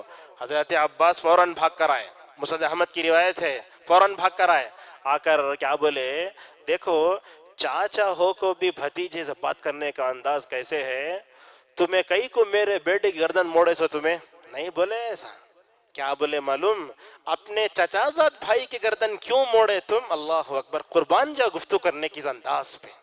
تو اللہ کے نبی صلی اللہ علیہ وسلم نے اس موقع پر کیا کہا؟ دیکھو میں ایک نوجوان لڑکے کو بھی دیکھا، لڑکی کو بھی دیکھا، ان پر شیطان کا حملہ ہو سکتا تھا اس لیے بچایا میں ان کو. اللہ اکبر. تو اس سے کیا معلوم ہوتا؟ ہم کہیں بھی اپنے کسی بھی نوجوان لڑکے لڑکی کو غلط انداز میں دیکھیں، اچھے انداز سے ہم ان کو اصلاح کرنے کی کوشش کریں. غیر مسلم لڑکے کے ساتھ مسلمان لڑکی کھڑی رہی تو دلندر ایسے ایسے گالیاں دیتے ہمیں اسے. سب سے پہلے دیکھو اپنے دل میں ایمانی رشتہ ایک رکھو، آپ اصلاح کی فکر رکھو، نرم انداز سے بولو. کیوں ماں برقع پہننے کو اسلام کو بدنام کرتے تمہیں؟ ایسا اللہ تمہیں ہدایت دے، ایسا دعائیں جملوں سے شروع کرو نا، بات کیسے بنتی ہے؟ ورنہ سختی سے کوئی بھی کام بنتا نہیں ہے۔ اگر سختی سے کام بنتا تو اللہ تعالیٰ موسیٰ کو بولتا فرعون کے دربار میں جا کو فل گالیاں دو، تمہیں اسے نہیں بھیجا نا، بولا اذهبا فقولا له قولا لینا لعلہ یتذکر او یخشی۔ خدائی کا دعویٰ کرنے والے فرعون کو اللہ تعالیٰ جو ہے کیا سمجھا رہا ہے؟ اچھے انداز میں سمجھانے کی کوشش کر رہا ہے۔ ہمیں اپنے بگڑے ہوئے نوجوانوں کو اگر برے انداز سے سمجھائیں گے کبھی کام نہیں بنے گا۔ اور ایک مثال ہم آپ کو دیتے ہیں، حضرات صحابہ کرام اپنے نوجوانی کی حفاظت کیسے کرتے تھے۔ یہ قبیل اسلم کے ماعز رضی اللہ عنہ ہیں، یہ غلام تھے، ان سے زنا سرزد ہو چکا تھا۔ اور حضرات صحابہ کرام کیسے تھے معلوم؟ اگر غلطی سرزد ہو گئی تو بے چین ہو جاتے، ایک وقت کی نماز چھوڑ تو بولے میں ہلاک ہو گیا، میں تو فوراً نبی صلی اللہ علیہ وسلم کے دربار میں گئے، جا کر بولے یا رسول اللہ زنا سرزد ہو گیا ہے۔ اور نبی کریم صلی اللہ علیہ وسلم جب ان سے پوچھتے جاؤ استغفار کرو جاؤ کوئی بات نہیں، انہوں بولتے نہیں یا رسول اللہ دنیا میں پاک کر ڈالو نا، آخرت میں کوئی مشکل نہیں ہوگی ایسا۔ تو اللہ کے نبی صلی اللہ علیہ وسلم ان سے زنا کنفرم ہوا کیا پوچھتے ہیں تو کیسے انداز میں گفتگو کرتے ہیں۔ دیکھو آپ نے یہ نہیں کہا ایسا ویسا کرے کہ اللہ اکبر، نبی کی زبان سے ویسے الفاظ نکل ہی نہیں سکتے۔ ما کان رسول اللہ صلی اللہ علیہ وسلم فاحشا ولا متفحشا۔ آپ نے کیا کہا معلوم؟ سرمے دانی آپ دیکھے ہیں، سرما لگاتے ہیں نا، وہ سرمے دانی کی آپ نے مثال دی، ویسا کرے کیا؟ ڈول کنویں میں ڈبوتے نا، دیکھو کیسے حیا میں گفتگو کر رہے ہیں۔ اور آپ یاد رکھو یہ نوجوان کو بھی چاہیے کہ وہ ہمیشہ گفتگو کرے تو اس کی زبان میں حیا ہونا چاہیے، جیسا اللہ تبارک و تعالی شوہر بیوی کے تعلقات کو بیان کرتے ہوئے فرماتا ہے وَقَدْ أَفْضَى بَعْضَكُمْ إِلَىٰ بَعْضٍ وَأَخَذْنَ مِنْكُمْ مِيثَاقًا غَلِيظًا۔ تو معلوم یہ ہوا کہ ہم جو ہے اپنے نوجوانوں میں پاک دامنی پیدا کریں، اور اسی طریقے سے وہ واقعہ غامدیہ، یہاں خواتین بھی ہیں، واقعہ بیان کر کے اپنے بات کو آگے بڑھائیں گے۔ وہ کیا ہے؟ غامدیہ قبیلے کی عورت جانتے نا زنا سرزد ہو چکا تھا، رسول اللہ کے پاس آتی ہیں، کہتی ہیں یا رسول اللہ زنا سرزد ہو چکا ہے۔ تو بولے جاؤ استغفار کرو جاؤ۔ کیا بولتی ہے معلوم؟ غامدیہ قبیلے کی عورت اتردنی کما ترد ماعز بن مالک، یا رسول اللہ قبیل اسلم کے ماعز کو واپس کرنا ویسا آپ مجھے واپس کر رہے ہیں کیا؟ تو اللہ کے نبی صلی اللہ علیہ وسلم نے کہا جاؤ ٹھیک ہے، تمہارے اندر گناہ کا احساس ہے، ضرور ہے، پاک ہونے کا ہے، لیکن جاؤ تمہارے پیٹ میں جو بچہ ہے ڈیلیوری کے بعد آؤ۔ اللہ اکبر۔ وہ عورت کیا کرتی ہے؟ ڈیلیوری ہونے کے بعد فوراً نبی کے دربار میں آتی ہے۔ کیا ایمان افروز واقعہ ہے۔ آج ہماری ماں اور بہنیں اس واقعے کو اچھے انداز سے پڑھنا، کبھی برائی کی طرف نہیں جائیں۔ کیا ایمان افروز، رونگٹے کھڑے ہو جاتے ہیں جب سنتے ہیں۔ تو وہ جب آتی ہے، نبی رحمت صلی اللہ علیہ وسلم نے دیکھا کہ اس کے گود میں جو بچہ ہے اس کو دودھ پلانے کا کام کون کرے گا؟ آپ صلی اللہ علیہ وسلم بڑے رحمت للعالمین تھے، تو آپ صلی اللہ علیہ وسلم نے اس موقع پر کہا کہ جاؤ یہ دودھ پلانے کا جو مرحلہ ہے نا وہ مرحلہ پورا ہونے تو۔ اللہ اکبر۔ 2 سال ہو جاتے، صحابہ کرام احساس گناہ میں جلتے تھے، اب وہ کبھی اپنے گھروں میں بیٹھتے نہیں تھے، گناہ ہو جاتا۔ جب ان کا بچہ پینے کا کھانے کا لائق ہو گیا نا، اپنے ہاتھ میں روٹی کا ٹکڑا لے کر رسول اکرم صلی اللہ علیہ وسلم کے دربار میں آئی، کہنے لگی یا رسول اللہ میرا بچہ کھانے کا لائق ہو چکا ہے، مجھے رجم کر دو۔ آپ نے خالد ابن ولید اور دوسرے صحابہ کو بھیجا، گئے، کہا سینے تک گڑھا کھودو، گڑھا کھود کر رجم کیا۔ جب رجم کیا نا تو وہ توبہ کرنے والی ایمان افروز عورت کے خون کا خطرہ خالد ابن ولید کی جسم پر اڑا۔ خالد نے بد دعا کی، یہ بد دعا معلوم ہو گئی اللہ کے رسول صلی اللہ علیہ وسلم کو۔ اللہ کے نبی نے کیا کہا؟ مہلن یا خالد، اے خالد رک جاؤ، اپنی زبان سے ایسی بات نہ کرو۔ کہا دیکھو یہ ایمان افروز جو توبہ کی نا اس عورت نے، اگر میں اس عورت کی توبہ کو مدینے والوں میں تقسیم کروں گا، اللہ تعالیٰ اس توبے کی برکت سے مدینے کے 70 لوگوں کو معاف کر سکتا ہے۔ کتنی بڑی بات! کیا آج ہمارے معاشرے میں غامدیہ کا کردار ادا کرنے والی عورتیں ہیں؟ کیا یہ واقعہ جب سنتے ہیں تو کیا ہمارے آنکھوں سے آنسو آتے ہیں؟ کیا ہمارا دل نرم ہوتا ہے؟ کبھی ہم اپنے برائیوں سے توبہ کرنے کے لیے صدق دل سے اللہ سے توبہ کرتے ہیں؟ نہیں. یہ موبائل جب سے آیا ہے دل اتنا سخت ہو گیا ہے. سخت کہا تھا علامہ اقبال نے، کیا کہا تھا؟ ہے دل کے لیے موت مشینوں کی حکومت. سمجھ رہے ہیں آپ؟ یہ جتنا آتا ہے مشین کیا ہوں گا؟ دل مر جائیں گے. احساس مروت کو کچل دیتے ہیں آلات. ایسے ہی کہا. تو معلوم کیا ہو رہا ہے؟ یہ صحابہ کرام کے واقعے کو پڑھ کر ہمیں سبق لینا چاہیے، اور اللہ کے نبی صلی اللہ علیہ وسلم کیسے تربیت کرنا چاہیے. وہ دیکھو یہ واقعہ تو اور ہمیں دلوں کو نرم کر دیتا ہے. اللہ کے نبی صلی اللہ علیہ وسلم اپنے زمانے میں پائے جانے والے زنا کا سوال کرنے والے سے آپ کا حسن سلوک دیکھو. مسند احمد کی روایت ہے، حضرت ابو امامہ الباہلی رضی اللہ عنہ راوی ہیں، وہ حدیث کے راوی ہیں. وہ کہتے ہیں قریش کا ایک نوجوان رسول اکرم صلی اللہ علیہ وسلم کے پاس زنا کے بارے میں سوال کرنے آیا. میں بیٹھا ہوں ادنا سا ایک طالب علم ہوں، بڑا عالم دین نہیں ہوں. اگر کوئی بھی اٹھ کر زنا کے بارے میں سوال کرے گا تو کوئی نہ کوئی لے جا کر کے مطلب تنہائی میں اسے گالیاں دیں گے. کیا سوال کرے تمہیں؟ تمہارے اماں بابا تمہاری تربیت کرے سو، ایسا بولیں گے. لیکن نبی کریم صلی اللہ علیہ وسلم ہر ایک کا بھلا چاہتے تھے. جیسے ہی سوال کرنے اٹھے نا، صحابہ مارنے گئے. کیا رسول اللہ سے زنا کے بارے میں سوال کرتے کیا؟ آپ صلی اللہ علیہ وسلم نے فرمایا چھوڑو اسے، میرے قریب آنے دو. تو لہٰذا اس حدیث سے سب سے پہلی بات معلوم ہوتی ہے، گنہگار سے نفرت مت کرو، گنہگار کے گناہ سے نفرت کرو. سمجھ میں آ رہی بات؟ گنہگار سے کبھی نفرت نہیں کرنا، گنہگار کے گناہ سے نفرت کرنا. اللہ کے نبی کے زانوں سے زانوں ملا کر بیٹھ گئے. اللہ اکبر. ایک گنہگار زنا کے بارے میں، گناہ صغیرہ کے بارے میں بھی نہیں، گناہ کبیرہ کے بارے میں سوال کر رہا ہے. اللہ کے نبی اس کو کتنا قریب کرتے ہیں، دیکھو دل میں کیا اثر پیدا ہوا ہوگا اس کا. پھر پوچھے کیا پوچھنے آئے سو تمہیں؟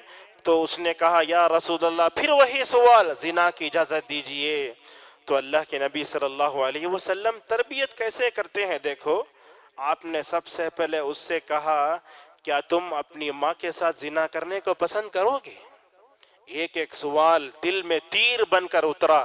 اس نے کہا نہیں نہیں یا رسول اللہ، دنیا میں فطرت سلیمہ پر کوئی بھی انسان ہے نا وہ بھی پسند نہیں کرے گا. آپ نے پھر خالہ کا ذکر کیا، نہیں نہیں نہیں. اس کے بعد ماں کا، بہن کا، بیٹی کا، پھوپھی کا. ایک ایسے اللہ کے نبی سوال کرتے جا رہے ہیں، اس کی فطرت کو للکار رہے ہیں اندر سے. جب تینوں سوالات ختم ہو گئے تو آخر میں کیا بولتا معلوم؟ نہیں، یا تو میں جس کا زنا کروں گا یا تو وہ کسی کی ماں ہوگی، یا کسی کے بہن، یا کسی کے بیٹی، یا کسی کی پھوپھی، یا کسی کی خالہ ہوگی. اور آپ صلی اللہ علیہ وسلم نے اس موقع پر جو کام کیا وہ آج ہم گنہگار نوجوانوں کے ساتھ کرنے کا ہے. آپ نے کیا کیا؟ اس کے سر پر ہاتھ رکھا. آج ہم نوجوان ساتھ نہیں کر سکتے، وہ آج ہمارے پاس اتنا بڑا ظرف نہیں ہے. آپ نے سر پر ہاتھ رکھا، 3 دعائیں دی.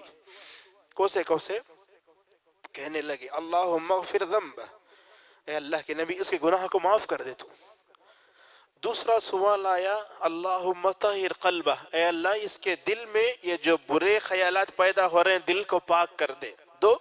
تیسرا اے اللہ اسے شرمگاہ کی حفاظت کی توفیق دے. یہ 3 جملے جب اللہ کے نبی صلی اللہ علیہ وسلم نے اس کے سامنے کہے تو حضرت ابو امامہ الباہلی رضی اللہ عنہ کہتے ہیں نبی صلی اللہ علیہ وسلم کی مبارک دعاؤں کا نتیجہ یہ ہوا کہ وہ قریش کا نوجوان کبھی زنا کی طرف مائل نہیں ہوا.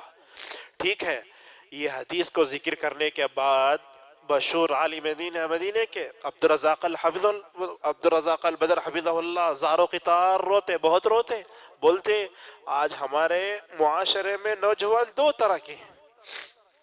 ایک نوجوان وہ ہے جو جاہل ہے، ہماری مہربانی کا، ہمارے رحمت کا بہت مستحق ہے. کتنے ایسے نوجوان ہیں جو بگڑ رہے ہیں لیکن ان کے پاس جہالت ہے، علم نہیں ہے، لہذا ہم ان سے سختی سے نمٹ نہیں سکتے، ہماری رحمت کے محتاج ہیں. اور نوجوانوں کا ایک طبقہ ایسا ہے جن کے پاس علم رہ کر بگڑ رہے ہیں. تو لہذا معلوم یہ ہوا کہ نوجوانوں کے ساتھ ہمیں وہی محبت ہونا چاہیے جو رسول اکرم صلی اللہ علیہ وسلم کے ساتھ تھی. اور آگے بڑھیے، ایک 2 واقعات بیان کر کے اور جو ہے بڑھیں گے. کہتے ہیں مدینے میں ایک دن جو ہے طاق رات تھی. مدینے میں ایک دن طاق رات تھی. تو عبدالرزاق البدر حفظہ اللہ کہتے ہیں کہ میں اپنے دادا اور اپنے والد کے ساتھ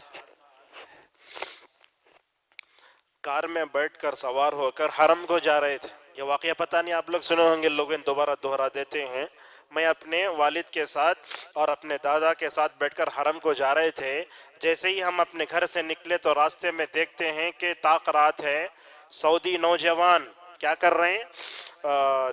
کار کے چاروں دروازے کھلے رکھ کر کے گانے زور سے لگا رہے ہیں. اللہ کے نبی نے کہا تھا کہ جو لیلۃ القدر کی برکت سے محروم رہا وہ خیر کثیر سے محروم ہو گیا. جس کی بخشش طاق راتوں میں نہ ہو تو کس رحمت کس رات میں اس کی جو ہے مغفرت ہوگی. اور عبدالرزاق البدر حفظہ اللہ کیسے عالم دین معلوم، نوجوانوں کی تربیت میں ایک دم تڑپ رکھنے والے عالم دین، بہت تڑپ رکھنے والے. وہ بولتے ہیں وہ گانوں کی آواز سن کر مجھے رہا نہ گیا، لہٰذا میں نے اپنے گھر کے جو ہے اس ڈرائیور سے کہا کہ گاڑی روکو. میرے والد بھی میرے دادا بھی اسی میں بیٹھے ہیں. شیخ عبدالرزاق البدر حفظہ اللہ کہتے ہیں کہ میں اپنے کار سے اترا، چل کر اس نوجوانوں کے پاس گیا. دیکھتا ہوں بڑے بڑے بال، ایک ہاتھ میں سگریٹ اور ایک ہاتھ میں کولڈ ڈرنکس ہے، گانے زور زور سے چل رہے ہیں. میں نے جیسے میں وہ کار کی طرف بڑھتے ہوئے چلا گیا تو نوجوان رک گئے. تو میں نے ان نوجوانوں کو بلا کر کہا تم لوگ عبادت نہیں کرتے، دوسروں کو بھی عبادت کرنے دیتے نہیں کیا؟ ذرا یہ گانے بند کرو. یہ تو کیا کیا نوجوان؟ گانے بند کر دیے، دروازے بند کر دیے. اور شیخ عبدالرزاق البدر حفظہ اللہ معلوم ہے گناہ سے چھٹکارا کیسے حاصل کرنا. اس زمانے میں ان سے اچھا بولنے والا تو میں نے اپنی زندگی میں نہیں دیکھا. اتنے اچھے انداز سے سمجھاتے ماشاءاللہ، دلوں کی بیماریاں کیسے دور کرنا، گناہوں سے چھٹکارا کیسے حاصل کرنا، بڑے حکمت سے سمجھاتے. نوجوانوں کو بلائے، بولو میرے سامنے آؤ، کھڑے ہو جاؤ. کھڑے کر ہر ایک کو دعا سکھائی. دعا معمولی دعا، اللہم انک عفو تحب العفو فاعف عنی. دعا کا ترجمہ کیا؟ اے اللہ تو معاف کرنے والا ہے، معافی کو پکڑا مجھے معاف کر دے. اور شیخ بولتے جب تک 4 نوجوانوں کو دعا یاد نہیں کرایا وہاں سے ہٹا نہیں. میں دعا یاد کرا دیا. دعا یاد کرا کے میں چلا گیا حرم کو. بولتے ہیں 5-6 سال کے بعد، یہ غور سے سنیے، ایک طاق رات میں پڑھی جانے والی معمولی دعا ایک نوجوان کو کیسے بدلتی ہے دیکھو. بولتے 5 سال کے بعد عرب کے کسی علاقے میں درس دینے گئے. درس شروع ہونے سے پہلے بولتے شیخ میں بیٹھا تھا، ایک نوجوان میرے پاس آتا ہے، داڑھی بھی ہے، بڑھ کے اوڑا ہے، عالم دین بن گیا ہے. شیخ کو سلام کر کے بولتا شیخ آپ مجھے پہچانتے؟ بولے نہیں پہچانتے. تو اس وقت اس نوجوان نے کہا وہ طاق راتوں میں ہم گانے سن رہے تھے نا، اس میں سے میں ایک ہوں، اس میں سے میں ایک ہوں. آپ نے مجھے وہ دعا سکھائی تھی اللہم انک عفو تحب العفو فاعف عنی. اس دعا نے میرے زندگی کو بدل دیا ہے.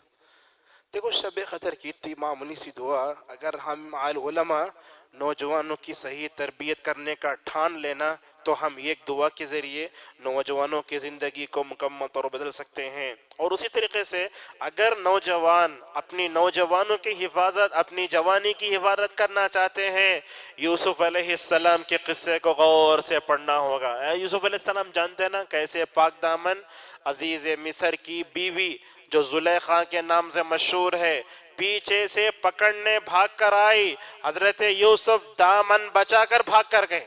اور علماء ان کی اس صورت کی اس میں لکھتے ہیں کہ ہمیں چاہیے کہ ہم جب بھی دنیا میں جو ہے لوگوں کے سامنے پاک دامنی کو بیان کریں تو یہ یوسف کا قصہ ضرور بیان کریں. جیسے یوسف علیہ السلام جیسے بھاگے تھے، کیا بولنے لگے یوسف؟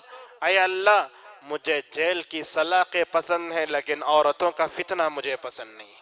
ایسے حضرت یوسف علیہ السلام نے کہا تھا. اور وہ عرش الہی کے سائے میں وہ نوجوان بھی ہوگا جس کو یہ خوبصورت عورت نے، عہدے منصب والی عورت نے آواز دی ہوگی، لیکن اس نے کہا ہوگا انی اخاف اللہ، میں اللہ سے ڈرتا ہوں. تو لہذا اس چیزوں کو مکمل طور پر ہم یہ کریں. اور اسی طریقے سے ہم جو ہے اپنے نوجوانوں کی تربیت کریں تو سیرت میں ہم بہت سی مثالیں دیکھتے ہیں. یہ ایک طبقہ بھی ہے، وہ کیا؟ نوجوانوں میں تعلیم کا رجحان پیدا کرنا، یہ بھی بڑا اہم ہے. دیکھو مالک ابن حویرث رضی اللہ عنہ کہتے ہیں اللہ کے نبی صلی اللہ علیہ وسلم کے پاس ہم گئے، 20 دن تک ہم آپ کے پاس ٹھہرے رہے. کتنے دن؟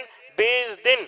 مسجد نبوی میں ٹھہرا کر آپ نے ان کی تربیت کی، اور تربیت کر رہے ہیں نوجوانوں کی. دیکھو آپ صلی اللہ علیہ وسلم کیسے ان کے جذبات کا خیال کر رہے ہیں. آپ ان صحابہ سے پوچھتے تمہیں گھر یاد آ رہا کیا؟ اللہ اکبر.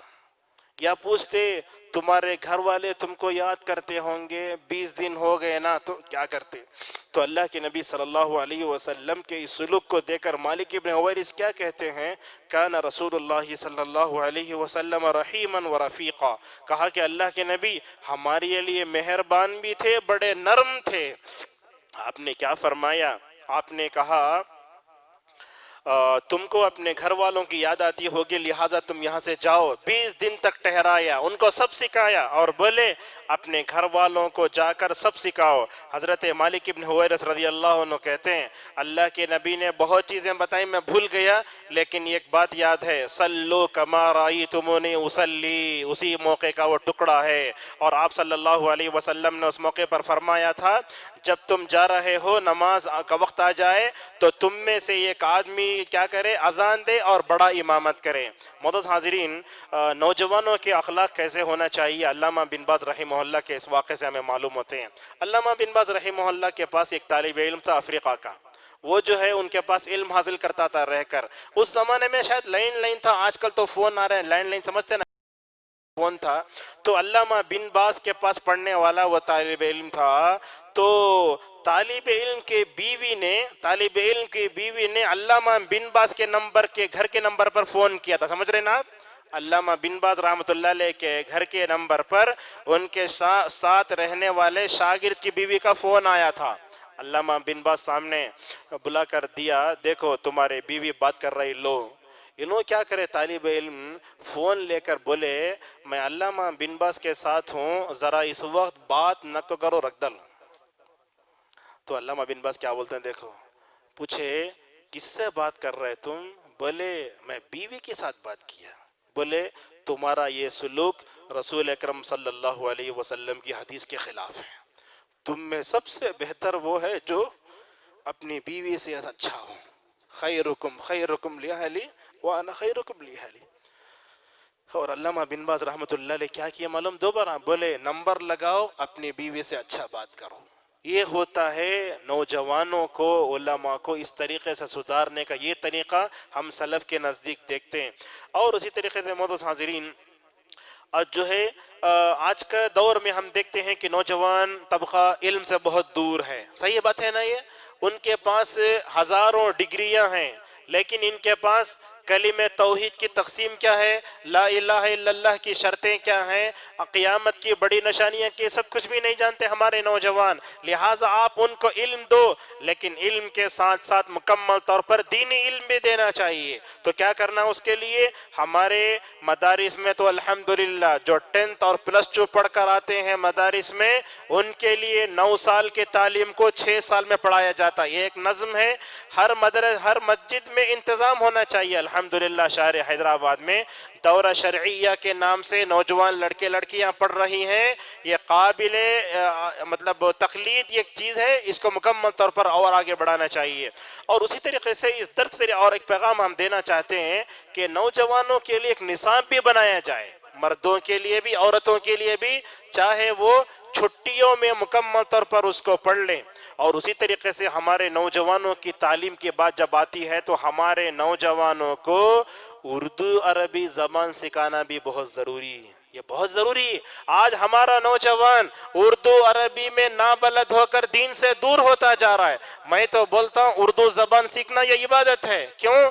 اس لیے کہ پورا جو ہے دین کا لٹریچر عربی کے بعد، انگریزی کے بعد اردو میں سب سے زیادہ ہے. ہماری جو نئی نسل ہے اردو سے دور نہیں بلکہ دین سے دور ہو رہی ہے. کیسی بات ہے؟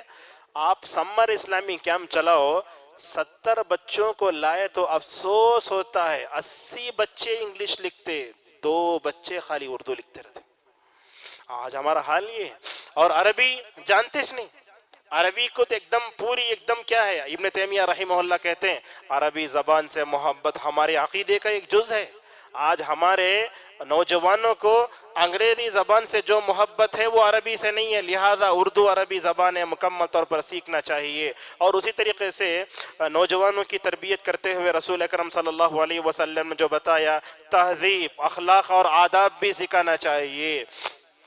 دیکھیے حضرت سلمان فارسی رضی اللہ عنہ کے پاس ایک یہودی آیا، آ کر بولا تمہارا نبی تم کو جو ہے مطلب قضاء حاجت کے آداب سکھاتا ہے کیا؟ ہاں. انہوں نے کہا ہاں ہمارا نبی ہم کو یہ بتاتا ہے یہ کرو یہ نہیں کرو. اور حضرت سلمان فارسی رضی اللہ عنہ کہاں سے آئے تھے؟ ایران سے آئے تھے نا. فخر سے بولتے تھے میں مسلمان ہوں. آپ بھی ہم بھی یہ فخر سے بولنا ہم مسلمان ہیں. آج کتنے نوجوان ایسے ہیں جو مغربی تہذیب کے دل دادا بن کر اپنے آپ کو اسلام کی طرف نسبت کرتے ہوئے ہچکچاتے ہیں. ہماری کتنی ایسی مسلمان مائیں اور بہنیں ہیں جو MBBS اور بڑی بڑی ڈگریوں میں جا کر برقع اوڑھتے ہوئے جا کر جو ہے کس کا ایک دم جو ہے حوصلہ شکنی کا شکار ہو جاتے. نہیں، ہم کو کہنا چاہیے جیسے سلمان نے کہا میں اسلام کا بیٹا ہوں، انا سلمان ابن اسلام. اور یہ بات احادیث میں آئی ہے، علامہ ذہبی نے سیر اعلام النبلاء میں اس طرف اشارہ کیا ہے. لہذا ہم اسلام مسلمان ہونے پر فخر کریں. ہم فخر کریں کہ اللہ نے ہمیں نبی کی امت میں پیدا فرمایا. اللہ تعالیٰ نے ہمیں رسول اکرم صلی اللہ علیہ وسلم کے لیے اس کے ذریعے جو بھی تہذیب، جو بھی آداب، جو بھی اخلاق، جو بھی کلچر ملا نا، اس کلچر کو انشاءاللہ مرتے دم تک ہم تھام کر رہیں گے. یہ ہمارا رویہ ہونا چاہیے. دیکھو آج نوجوانوں کو دیکھنا چاہتے ہو تو صرف سروں کو دیکھ لو. نوجوانوں کے کھیت کی طرح لگتے ہیں نوجوانوں کے سر.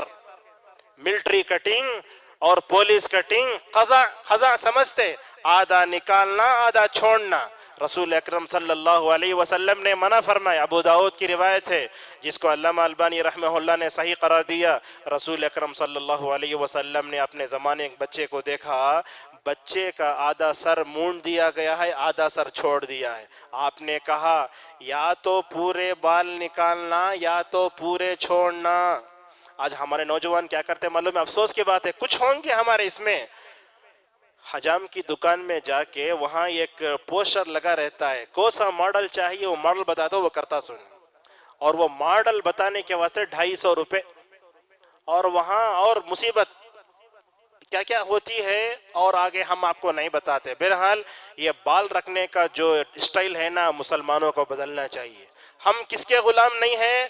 مغرب کے غلام نہیں ہیں. ہم کس کے غلام ہیں؟ اللہ کے غلام ہیں. نبی کے بھی غلام نہیں. ہم لوگ نعرہ لگاتے ہم اس کے غلام ہیں. ہم کس کے غلام ہیں؟ اللہ کے غلام ہیں. اسی لیے جب مسلمان اسلامی تہذیب کو چھوڑ کر مغرب کی طرف بھاگنے لگا تو علامہ اقبال نے اشعار کہہ کر نوجوانوں کو للکارا. کہا یورپ کی غلامی پہ رضامند ہوا تو، دیکھو انداز کیسے، یورپ کی غلامی پہ رضامند ہوا تو مجھ کو تو گلہ تجھ سے ہے.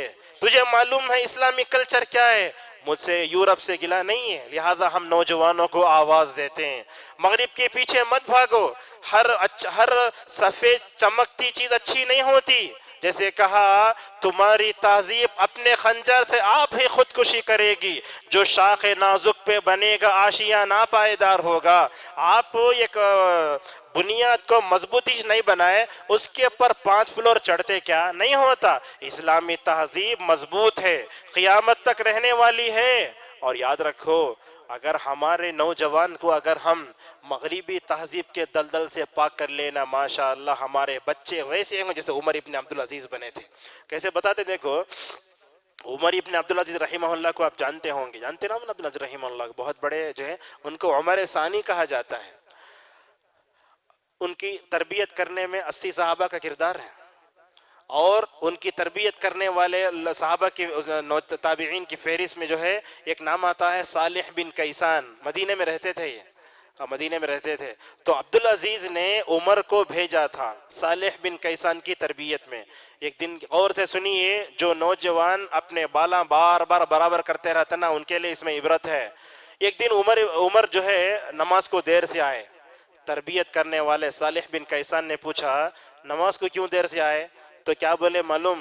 ذرا بالا پھرالک تھا میں معمولی انداز سے اگر بولے تو بال ذرا برابر کر رہا تھا، تو صالح بن کیسان نے عمر کے والد کو خط لکھا، اس زمانے میں تمہارا بیٹا بال بڑے رکھ لیا ہے، بال بڑے رکھنے کی وجہ سے فرض نمازوں میں پیچھے ہو گئے ہیں انہیں. اگر معمولی انداز سے اگر کہے صالح بن کیسان نے کیا کیا معلوم ہے، یہ خط لکھ کر ایک حجام کو وہاں سے بھیجا، وہ گئے جا کے پوچھے عمر ابن عبدالعزیز کون، جا کے سر مڑا کے واپس آ گئے. آج ہمارے نوجوان کتنے بڑے بڑے بال رکھتے ہیں، چوٹیاں ڈالتے ہیں، ربر کرتے ہیں. آپ بڑے بال رکھو لیکن اچھے انداز سے رکھو، اسے کنگھی کر کے اس میں تیل لگا کر کے. وہ بات بھی آگے آتی ہے، اللہ کے نبی صلی اللہ علیہ وسلم ابو داؤد کی حدیث میں کہتے ہیں، حدیث نمبر 3632 ہے، آپ نے فرمایا جس کے بال ہوں تو وہ بال کیا کرے، اچھے انداز سے رکھے. اون المعبود میں عبدالعظیم آبادی حفظہ اللہ رحمہ اللہ کہتے ہیں بال کو عزت سے رکھنے کا مطلب یہ ہے کہ آدمی غسل کے دوران اس کو دھوئے، تیل لگائے، اچھی طریقے سے کنگھی کرے، بالکل جو ہے شیطان کی طرح نہ چھوڑے. اس لیے کہ آدمی کا جو حلیہ ہوتا ہے نا چہرے سے ہی اچھا معلوم ہوتا ہے. اور اسی طریقے سے یہ بات تو آپ کہیں گے کہ بال جو ہے مغربی تہذیب کی طرح نہیں رکھنا چاہیے، کٹنگ نہیں کرنا چاہیے، بال لمبے ہوں تو جو ہے کنگھی کر کے رکھیں. لیکن ایک حدیث یہ بھی آتی ہے اللہ کے نبی صلی اللہ علیہ وسلم نے بار بار کنگھی کرنے سے منع بھی فرمایا ہے. اب دونوں حدیثوں کو جمع کیسے کریں گے؟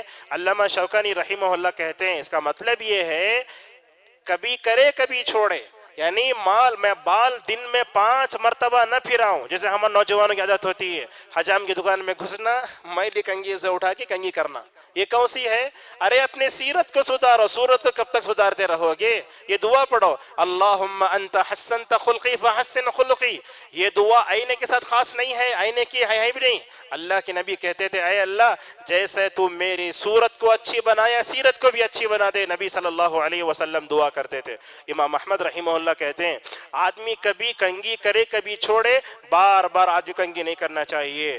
ایک آدمی نبی کریم صلی اللہ علیہ وسلم کے پاس موطا مالک کی روایت ہے، آئے تو بال جو ہے ایسے بڑے ہوئے تھے. آپ نے کہا جاؤ ذرا کنگھی کر کے آؤ. وہ صحابی جا کے کنگھی کر کے آئے تو آپ صلی اللہ علیہ وسلم نے فرمایا کتنے اچھے دکھ رہے دیکھو تمہیں، اگر اس سے پہلے بال چھوڑ کو آئے تو تم شیطان دکھتے تھے.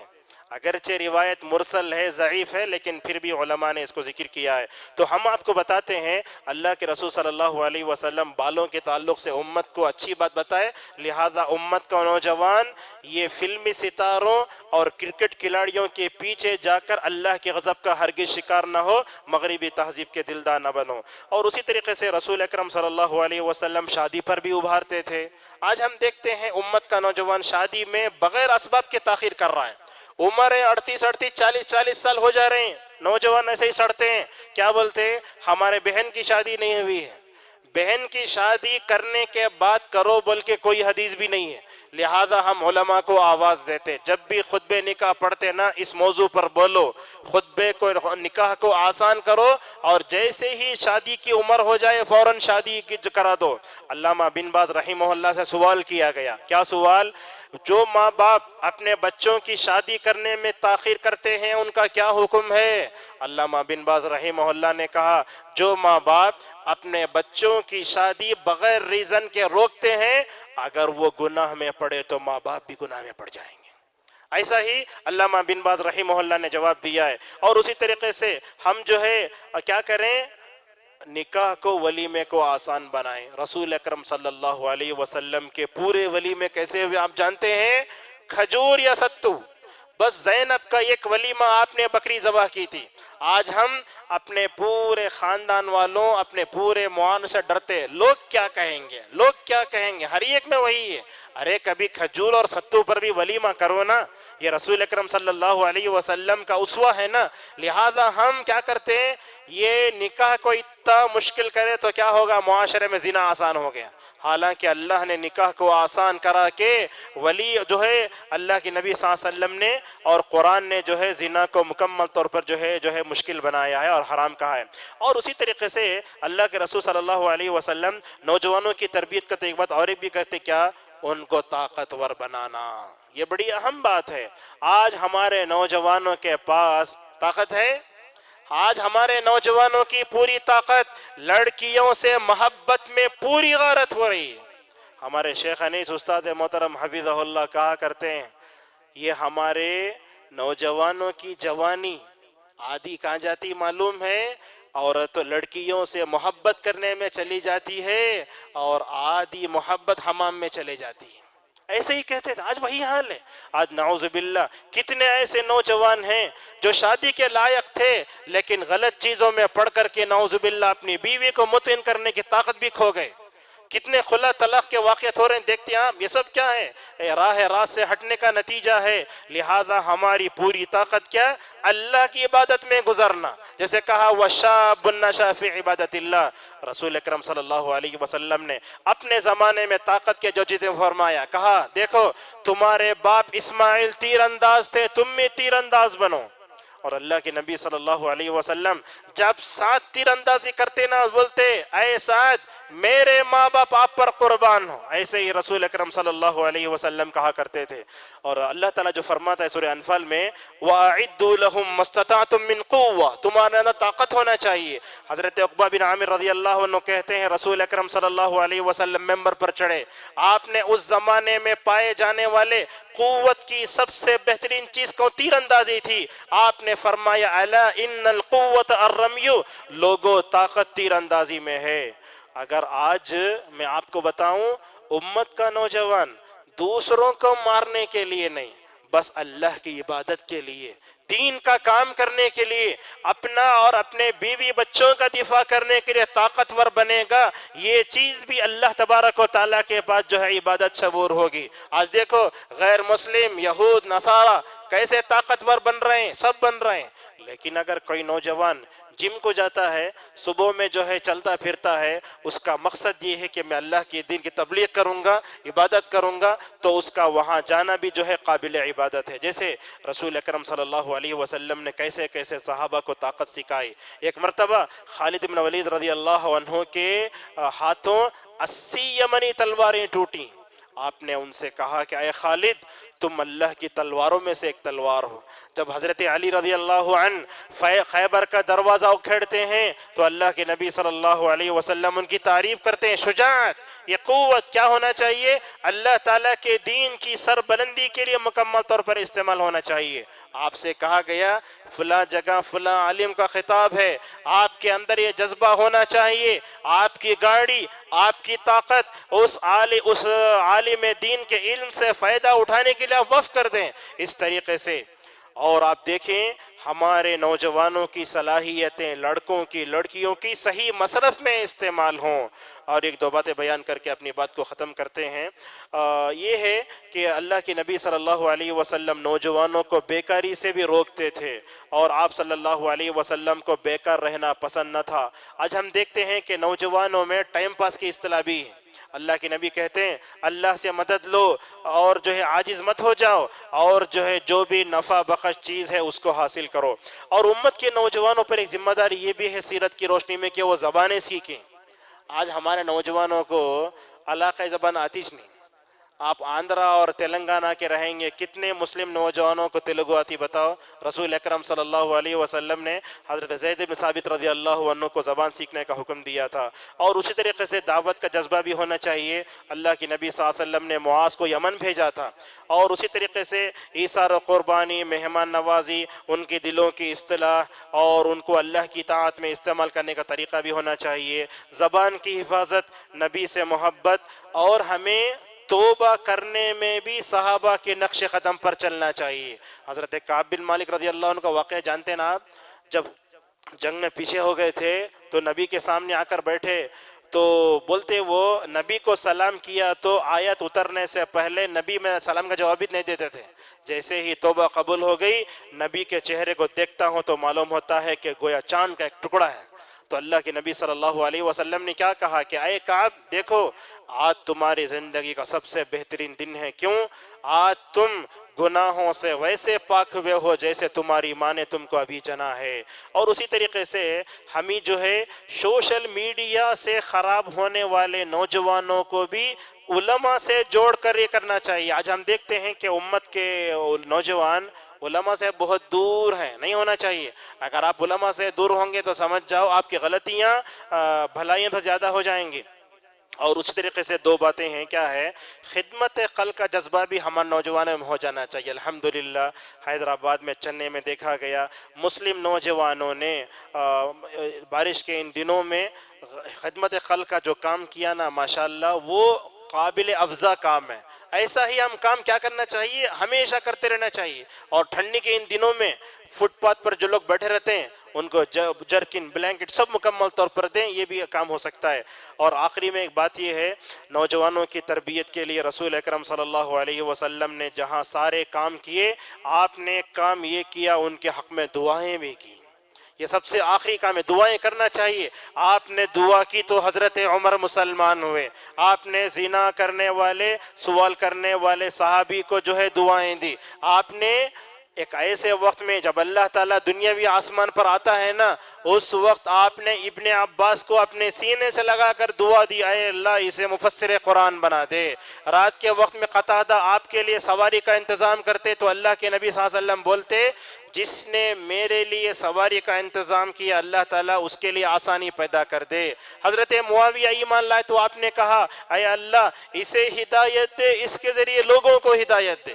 لہذا ہم پورے نوجوانوں کے لیے دعائیں کریں۔ اور آپ دیکھتے ہیں مکہ مدینہ کے خطبے میں اللہم اہد شبابنا ونساءنا وفتیاتنا، سب کے لیے دعائیں کرتے ہیں۔ اگر ہم سب کچھ کر کے بھی آخر میں صرف دعائیں کر رہے ہیں تو سب سے آخری درجہ ہے نوجوانوں کی تربیت کا۔ بہرحال وقت شاید کم تھا، میں نے بہت وقت آپ کا لیا ہے۔ کل جمعے کا خطبہ سن کر آپ نے میری ٹوٹی پھوٹی باتیں جو ہے بڑے اچھا انداز سے آپ نے سنی اور اچھا آپ نے تاثر دیا۔ اگر میں نے کوئی صحیح بات کہی ہے تو اللہ کی طرف سے ہے، کوئی غلط بات میں نے کہی تو شیطان اور جو ہے میری طرف سے ہے۔ اللہ تعالیٰ مجھے اور آپ سب کو معاف فرمائے۔ اللہ تعالیٰ ہم سب کو رسول اکرم صلی اللہ علیہ وسلم سے صحیح محبت کرنے اور آپ کی سیرت کے مطابق ہمیں عمل کرنے توفیق عطا فرمائے۔ اللہ تعالیٰ ہم کو نوجوانوں کی تربیت کرتے ہوئے رسول اکرم صلی اللہ علیہ وسلم کے مبارک طور طریقے کو اپنانے کی توفیق عطا فرمائے۔ اللہ تعالیٰ ہم سب کو کہنے سنے عمل کرنے توفیق عطا فرمائے۔ آخر میں آپ سب کا شکریہ ادا کرتے ہوئے دعا پڑھتا ہوں، سبحانک اللہ بحمدک، اشہد ان لا الہ الا انت استغفرک واتوب الیک۔